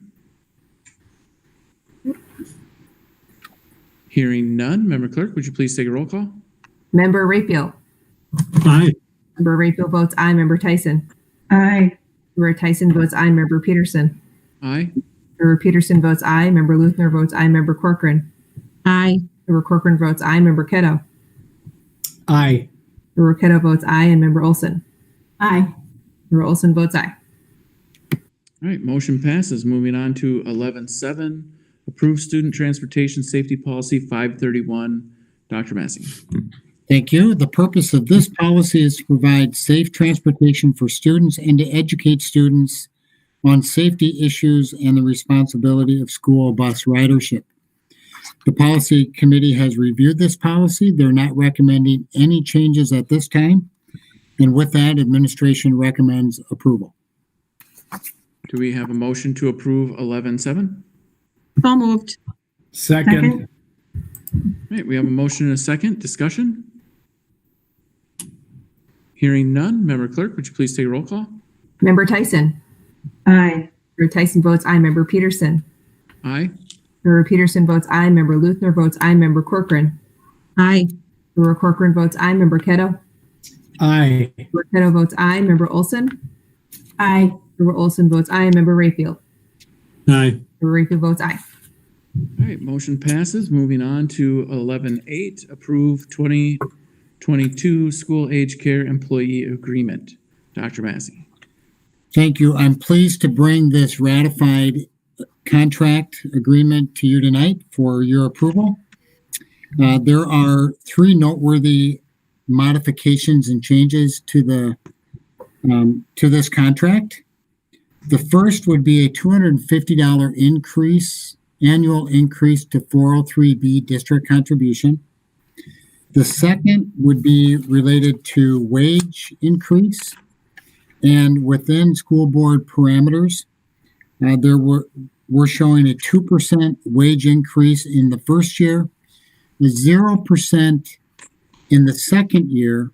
However, the third piece is what we would call a reopener clause through a memorandum of understanding that essentially states that we will reopen this contract for negotiation of increasing and adjusting salary in the second year should those resources be made available to the district. And with that, administration is pleased to recommend approval. Do we have a motion to approve 11.8? So So moved. moved. Second? Second. We have a motion and a second. Discussion. I just had one observation that I wanted to share. We know what a valuable component this is to the school day for many families. And one thing I noted in the salary schedule is that, I mean, and it's terrific, everything that's in this contract, but one thing an observation was that the site manager, the differential is just a matter of $3.17 between a program aide and a manager. So I just had that observation in mind, and I know that our site managers, I mean, all of our staff are excellent, but I know that the site managers, those are some big shoes to fill. And I was just noting that on the salary schedule. Duly noted. Thank you. Any other discussion? Hearing none, Member Clerk, would you please take a roll call? Member Peterson? Aye. Member Peterson votes aye. Member Luthner votes aye. Member Corcoran? Aye. Member Corcoran votes aye. Member Keto? Aye. Member Keto votes aye. Member Olson? Aye. Member Olson votes aye. Member Rayfield? Aye. Member Rayfield votes aye. Member Tyson? Aye. Member Tyson votes aye. All right, moving on to 11.9. Approve the 2022 food service employee agreement. Thank you. I'm pleased to bring this ratified agreement to you as well. This would be for the 2020 through 2022 school years. And much like the previous contract agreement, there is a $250 annual increase to District 403B contribution. There is, within school board parameters, a 2% wage increase in the first year, a 0% increase in the second year, with the same wage reopener memorandum of understanding clause in this contract that should the resources be made available to the district, we would reopen this contract for consideration of adjusting wages in the second year. With that, administration is pleased to recommend approval. Move to approve 11.9. Second. We have a motion and a second. Discussion? Hearing none, Member Clerk, would you please take a roll call? Member Luthner votes aye. Member Corcoran? Aye. Member Corcoran votes aye. Member Keto? Aye. Member Keto votes aye. Member Olson? Aye. Member Olson votes aye. Member Rayfield? Aye. Member Rayfield votes aye. Member Tyson? Aye. Member Tyson votes aye. Member Peterson? Aye. Member Peterson votes aye. All right, moving on to 11.10, approved district reserve pay plan. Dr. Massey.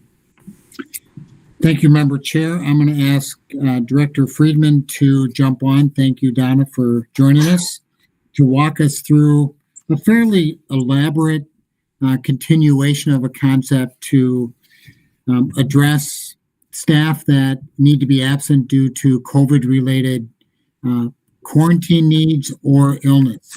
So with that, Director Friedman. Thank you, Dr. Massey. Good evening, board members. I am going to pull up a window here, hopefully. There we go.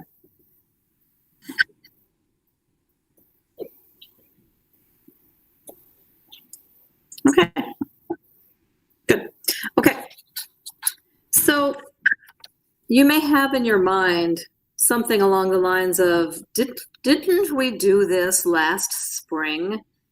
And the answer is yes, we did do something along these lines last spring. We put into place some provisions to assist employees. And of course, at that time, no one had any idea what in the world the whole COVID world was going to look like, since it was so new to us. Well, whether for better or for worse, we have a much better picture of things now. That thing that you approved last spring, and thank you for that, we ended up not using, because shortly after we approved our in-district arrangements, the federal government, Congress came through and put some things in place in the form of there's acronyms all over the place here. This is the Families First Coronavirus Relief Act. So if you see the FFCRA, that is that thing. It did a lot of different things, but specifically what it did in this context was gave employees just about every business across the country a set of days that would be available for them to use with respect to certain reasons, whether it be because of illness, because of exposure to the virus, because of the need to attend to young children, a variety of sorts of things. So the terms of that provision ended on December 31st. We've been talking about this as an administration team in district for some time, but we did not bring you anything about this, any sort of continuation, largely because we simply were not sure exactly what the U.S. Congress was going to do. If you recall, right there at the end of December, you heard a lot about whether the CARES Act and other sorts of things would be extended or whether they would not. Many things were. The terms that I've just discussed here, those provisions that they put in place, the emergency paid sick leave portion and a whole bunch of other things, those things were not continued.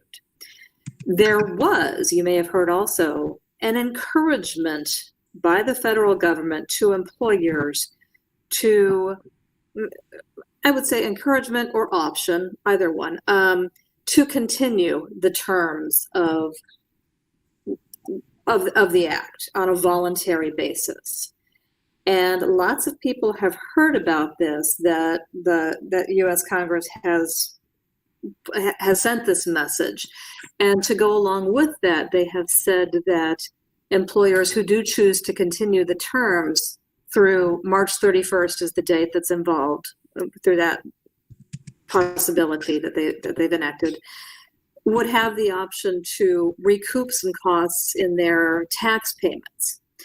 Well, of course, as a public school district, we don't have tax payments. So the same sorts of considerations are not there for us that are for private sector employers.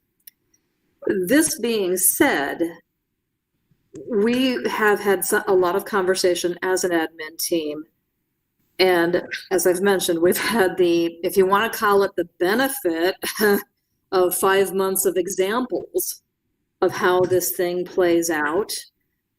We've had a number of people who have availed themselves of this opportunity that has been there for them. And we're probably not done yet. We're not in a situation yet where we can just say, okay, all need has definitely evaporated. Now, there are certainly employers that are not doing something like this. There are employers who are doing something like this. And what's happening out there in the world is the full gamut of possibilities of what is happening. So if you ask yourself or me, okay, what are people generally doing? I don't even know that there's an answer to that question. It's that kind of a broad range of responses. So what we do want to do, though, is we've had some conversations. We think that it is a reasonable thing to do, not only for our employees, but frankly, in order to put some things in place that if we can take care of our employees a little bit more, we think that it serves our students better as well. And putting a few parameters in place that we think could be helpful as we hopefully finish out this roller coaster that we're on, and help folks get through the next few months here. So we do have an item that we are suggesting to you, and the piece that has been up for you here is really kind of the background parameters, kind of the overarching philosophies, if you will, that we used to guide us. And one of the most important ones here is number one, that we believe students do best when served by the usual teachers and other employees who work with them. So some of the things that we have done thus far as we've approached all these situations, we fully intend to continue doing. And then we think we are going to ask you to approve this so that people do have access to a little bit more protection. Because if we don't do something, everything will just revert back to just the collective bargaining agreements. The collective bargaining agreements are not bad by any stretch. They have some nice leave provisions in them, but how they're worded and what they're intended for could leave some significant gaps, because this is just a different ball game when people have to be out, not because they're sick, but because they may have been exposed to something. So that wouldn't necessarily have traditional sick leave applicable to it. So we want to put some things in place that give people some additional degrees of protection. So there's kind of two main overall areas to address. And one is when someone is facing an actual illness situation, and the other is where there's a quarantine situation. So a quarantine would be in place if you got exposed somewhere or you were in close contact with someone. And then there's kind of two pieces in that quarantine piece. What happens if you're at work, and what happens if you were somewhere else. So just dealing first here, what I've got up for you is the portion of this that deals with illnesses. So the first thing to note is up there in point number 2, that's kind of what I addressed a little bit previously, that if people can keep working, if they're physically able to keep working, and if we can figure out a way to make that happen, we want to make that happen. That does continue to have our students served best. Unfortunately, there are some positions where that's just simply not an option. It won't work. Many positions it is, some it's not. So if there's a situation where we simply cannot figure out a way to make the remote work happen, or if the person is physically unable to do so, what we're asking for is essentially what we're calling the DRP, the District Reserve Pay. This you can think of in essence as an extension of that 10 days of the FFCRA emergency paid sick leave. That's that EPSL that you see there. This would not be a restart, it would be a continuation. So if someone has used some of the days already, they've used some of the days already, and they would go on into the next terms of this. If they have not used the days, then they would have up to the 10. So, and you don't have, it's not a one-time shot. If you use 3, you still have 7. So then if you're beyond your 10, you can still use your sick leave beyond that. And of course you can, because it's an illness. So bringing us down then to number 6, I think. Just a note here that this provision would apply equally to employees as well as to minor children. And then there would be some provision as well for other family members. The reason this is here is that there are some statutes that indicate that sick leave has to be available in certain respects. Now, it's kind of gray whether this is truly sick leave as is defined in those statutes. However, we do think that this is the thing to do. We're recommending that we go ahead and do this. Number 7 there, you'll see those sorts of terms throughout, that if a person is asking to use some of the district reserve pay, the sick leave, those sorts of things, that the district could possibly request and require the test results for a person, because it is possible that they don't necessarily have it, and perhaps they can return to work sooner. Okay. Moving to the next section then, that's kind of if there's sickness involved. The next section is the first piece that deals with quarantine. And this piece deals with quarantine if you have been identified as a close contact of someone who has a positive case because of the work that you do for the district. So we have seen some examples of this so far. Examples are bus drivers who are perhaps driving a bus where a member of a team or a rider on the bus had a positive case, and it was within the time frame that the health authorities would say that the person could have possibly been more contagious. And because of the standards that the Department of Health and thus we are required to apply, that would mean that everybody on the bus, including the driver, would need to spend some time in quarantine. This has happened with employees, for example, who have had to be in very close proximity to each other, perhaps while assisting a student with a restrictive procedure because the student was experiencing something that could possibly cause harm to the student or someone else. So that's the kind of thing that we're talking about when we say that you were identified as a close contact because of something you were required to do for the district. So what we're suggesting here, this would be a piece actually that would go a little bit beyond where the federal statute had said. We're suggesting a term that just simply says, if that is the case, if we have identified you as that close contact, that time would simply be covered. Again, though, we're going to look for remote duty first if we possibly can. The third piece then deals with quarantine. Oh, I guess I had you too low. I apologize for that.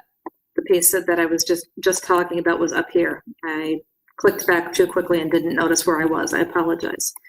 This piece down here then is the next piece, and this is for quarantine for basically any other thing.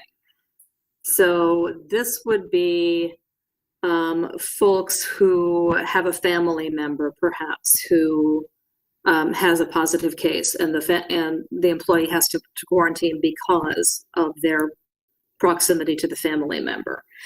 The other thing that this set of terms works for is for if an employee has to attend to his or her own minor child because the child is unable to attend school or daycare and requires someone to be home with them. It's fluid, it depends upon the age of the kid. It depends upon the ability of the kid. I could give you a standard, except for that there would be exceptions to that. So we've just gone with minor child. So the first thing, again, we're going to look for is remote duty. And then if we cannot find remote duty, then the DRP would be in place up to that 10 days. Again, cumulative with anything that's already been taken. And then after that, the employee would be able to access sick leave. And that would be a piece where arguably they wouldn't necessarily be able to access sick leave under just the terms of the collective bargaining agreements. That's supposed to be for illness or injury. So we would rather have them be able to access some sick leave in order to cover their time for this. We do have a provision in this one that says that if you're choosing not to complete available duty, then it wouldn't be available to you. We have had limited, very, very narrow, but we have seen that where folks have just said, oh, I get 10 days? Well, okay. That has not been very common, but it has occurred. We would like there to be an incentive to not do that if there is remote duty available, because we go back to that first point in the philosophies and the principles up at the top, that we really want our students served by our regular employees as much as we possibly can. It doesn't look the same. It looks a lot like this as opposed to a teacher in a classroom. There still has to be someone in the classroom to make sure that the students are safe, generally speaking. Again, there's some considerations of specific circumstances, but we want the teacher online working with small groups of students or individual students to the best that we possibly can have that person doing so.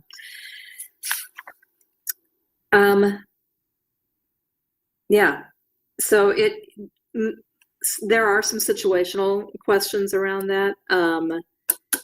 One piece that we do have as an exception to what I just said about a person choosing not to do duty is, let's face reality. If you've got 3 little kids under age 5, there is no amount of anything you're going to get done. So we want there to be a mechanism for there to be a conversation between the employee and his or her supervisor about specific circumstances that the employee is facing and realistic things that might make it very, very difficult for an employee to actually do that. So we have that this plan would be in effect through March 31st, 2021. We're hopeful that by that time, 3 months from now, the universe will look significantly different. I doubt we'll be back to normal, but we're hopeful that we'll be in at least a different situation.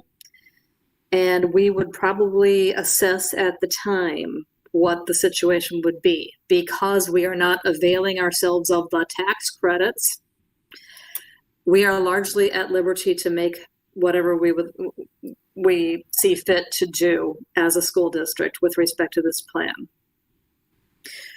With that, administration would like to ask the board for approval of this. And if the board were to approve this tonight, we would begin publicizing this to employees tomorrow.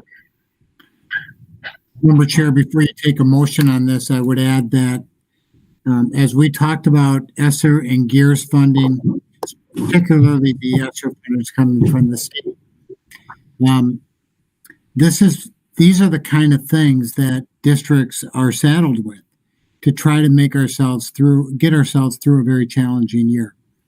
So we're not sure, again, what those dollars look like, but there are dollars that cover these kind of things that have been identified through the feds, and we'll see again how that plays out at the state level. So again, this would be a critical component to being fair to our staff, who in many cases, for reasons really out of their control, have become exposed to or quarantined and needing to be out of work. So again, administration would recommend approval. All right, do we have thank you, Dr. Massey and Director Friedman. Do we have a motion to pass 1110, the district reserve pay plan? So moved. Second. All right, we have a motion and a second. Do we have any discussion? Member Rayfield. Yeah, Director Friedman, I'm very concerned about the complexity of this document. I don't quite understand how an employee, I've read through it a couple of times, but I'm not sure how an employee would take a look at that and be able to derive what their benefits are and, and short. So, if we release it tomorrow, which I think is great because it's a good policy and it's good for the employees. But on the other hand, unless I don't know, I'm just concerned about the complexity. Is it, any thoughts? I don't know that we're necessarily blasting this whole document to 1,000 employees because it's Friday afternoon and I'd like to do something on Saturday other than answer phone calls. Okay, I'm a little in jest there. Seriously, I would envision probably starting with some dedicated conversations with some employee leadership first. They would certainly have access to the document. The document is not secret. Anybody who wants it is welcome to have it. But we could probably put together some sort of synopsis. Although I gotta say, I do worry that a synopsis might be equally as confusing. But we could certainly put together a thing that said, well, there's more here, but here's the kind of boiled down version. And I would want to have conversations, as I mentioned, with the employee group leaders and perhaps with some of the union reps as well. Yeah, maybe a chart would be useful. Mm-hmm. This policy is clear to us because we live it every day, and all the nuances that Director Friedman talked about. Mhm. We wouldn't expect a teacher to figure it out, or they're at a loss and they're out of luck. We will walk them through it when they're in a situation and coach them on how to take the best advantage of these days, and we would be there to be their advocate through the process. Okay. Thank you. Thank you, Member Rayfield. We'll go to Member Olson and then Member Corcoran. Just real quick, thank you, Donna. The only thing I agree with Rob is that it was quite wordy, but I thought it was laid out with a lot of common sense and very fair to our employees. So thank you for that. Thank you. Yeah, and I guess I feel the same, Donna. I think, having more of a like I shouldn't say a dumbed down version, but like a really like bullet, high level, easy to read, follow, almost like a chart, like, Dr. Massey and his charts, kind of showing, in this situation, you're doing this and, kind of color coded or, something, because it was a lot to take in. But I mean, trying to do our best for our employees is always what we try to do as a district, and knowing that they have those options. I'd be interested to know what the union representatives, what they're going to say as they first look at the document. And I'm sure they'll have questions for their bargaining groups and stuff. So is this going to entail like every staff member? I mean, is this kind of like encompassing every group? All permanent employees, so everybody with a regular assignment. So not casual, not substitutes. The former terms did not apply to that category of employees. We would not envision this one, but we would envision this applying to everyone else. Okay. All right. Well, thank you. I'm sure that took a lot of time and energy just to come up with a plan. So I thank you for all your hard work. Thank you. It did. It was worth it, though. Thank you, Member Corcoran. Member Tyson, I see you have your hand up. I just want to concur with a little bit of that, Donna, that I did the same thing. I went, and I read it a couple of times, but, I get it. It's all got to be in there for good reason. I think this is very stressful times for our employees, and I'm so happy that you took that effort and did that work to get this together for them. And I like number one, that the base of it, that it keeps our staff in front of with our students. So thank you, Donna, for all the work on that. Do we have any further Thank you for kind words. Just as Director Martini said earlier, I cannot possibly take sole credit for this. There's a lot of people who have put a lot of mind into this, and we're hoping that we can cover a lot of bases that way. Any further discussion?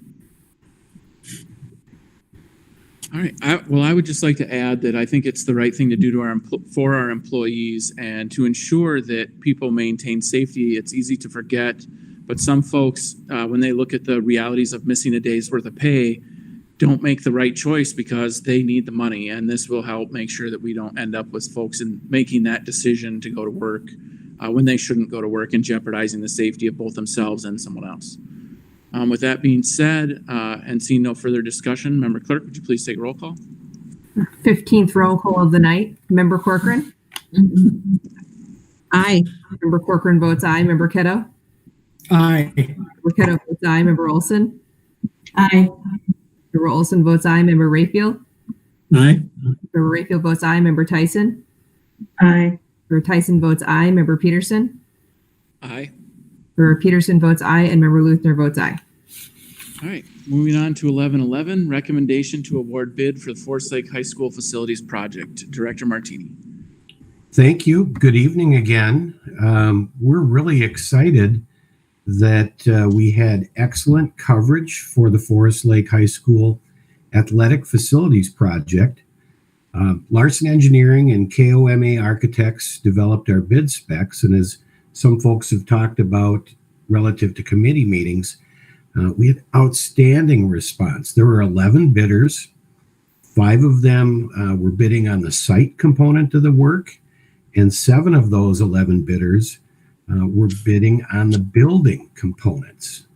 So we do have a recommendation letter to award the base bid and all alternates totaling $2,859,000 to Peterson companies for the site work, and also that the base bids and all alternates for the building work totaling $1,202,184 be awarded to Market Johnson. This puts us under our estimates, so we'd ask an additional roll call this evening, but this is great news. Do we have a motion to accept 1111? So moved. Second. We have a motion and a second. Do we have discussion? I can raise my hand. Member Luthner? I appreciate that we got so many bidders, and I also appreciate that they're very good cluster, which means that I would expect them all to have seen the same scope of work and realistically have looked at the same variables. So that's a nice spread, and I'm happy to award. Thank you, Member Luthner. Member Rayfield? Yeah, it's late, so I'll just say this is fantastic. Thank you, Member Rayfield. Any other discussion? Member Corcoran? I was just going to say it's exciting to see this project coming. It's been a long time coming, and I mean, we have some local bidders too, so that's also good. Any further discussion? Sounds good. That being said, we will take a roll call vote for 1111. And for a point of clarity, I do not have any connection with Peterson companies in any way, shape, or form. I'm not related to them, and nor do I benefit in any way from any work they would do. You just So, definitely Member have to spell their name. Very much. Thanks for Especially in the- Member Thanks for Keto. clarifying that. Aye. Member Keto votes aye. Member Olson. Aye. Member Olson votes aye. Member Rayfield. Aye. Member Rayfield votes aye. Member Tyson. Aye. Member Tyson votes aye. Member Peterson. Aye. Member Peterson votes aye. Member Luthner votes aye. Member Corcoran. Aye. Member Corcoran votes aye. All right, moving on. Seeing nothing under discussion items, review your upcoming calendar dates. And with that, I would entertain a motion to adjourn. So So moved. moved. Second. We have a motion and a second. Member Clerk, would you take the final roll call of the night? I will. Okay, Member Olson. Aye. Member Olson votes aye. Member Rayfield. Aye. Member Rayfield votes aye. Member Tyson. Aye. Member Tyson votes aye. Member Peterson. Aye. Member Peterson votes aye. Member Luthner votes aye. Member Corcoran. Aye. Member Corcoran votes aye. Member Keto. Aye. Member Keto votes aye. All right, we are adjourned. Thank you, We're everyone. adjourned. Thank you. Everyone. Bye, everybody. Thank you.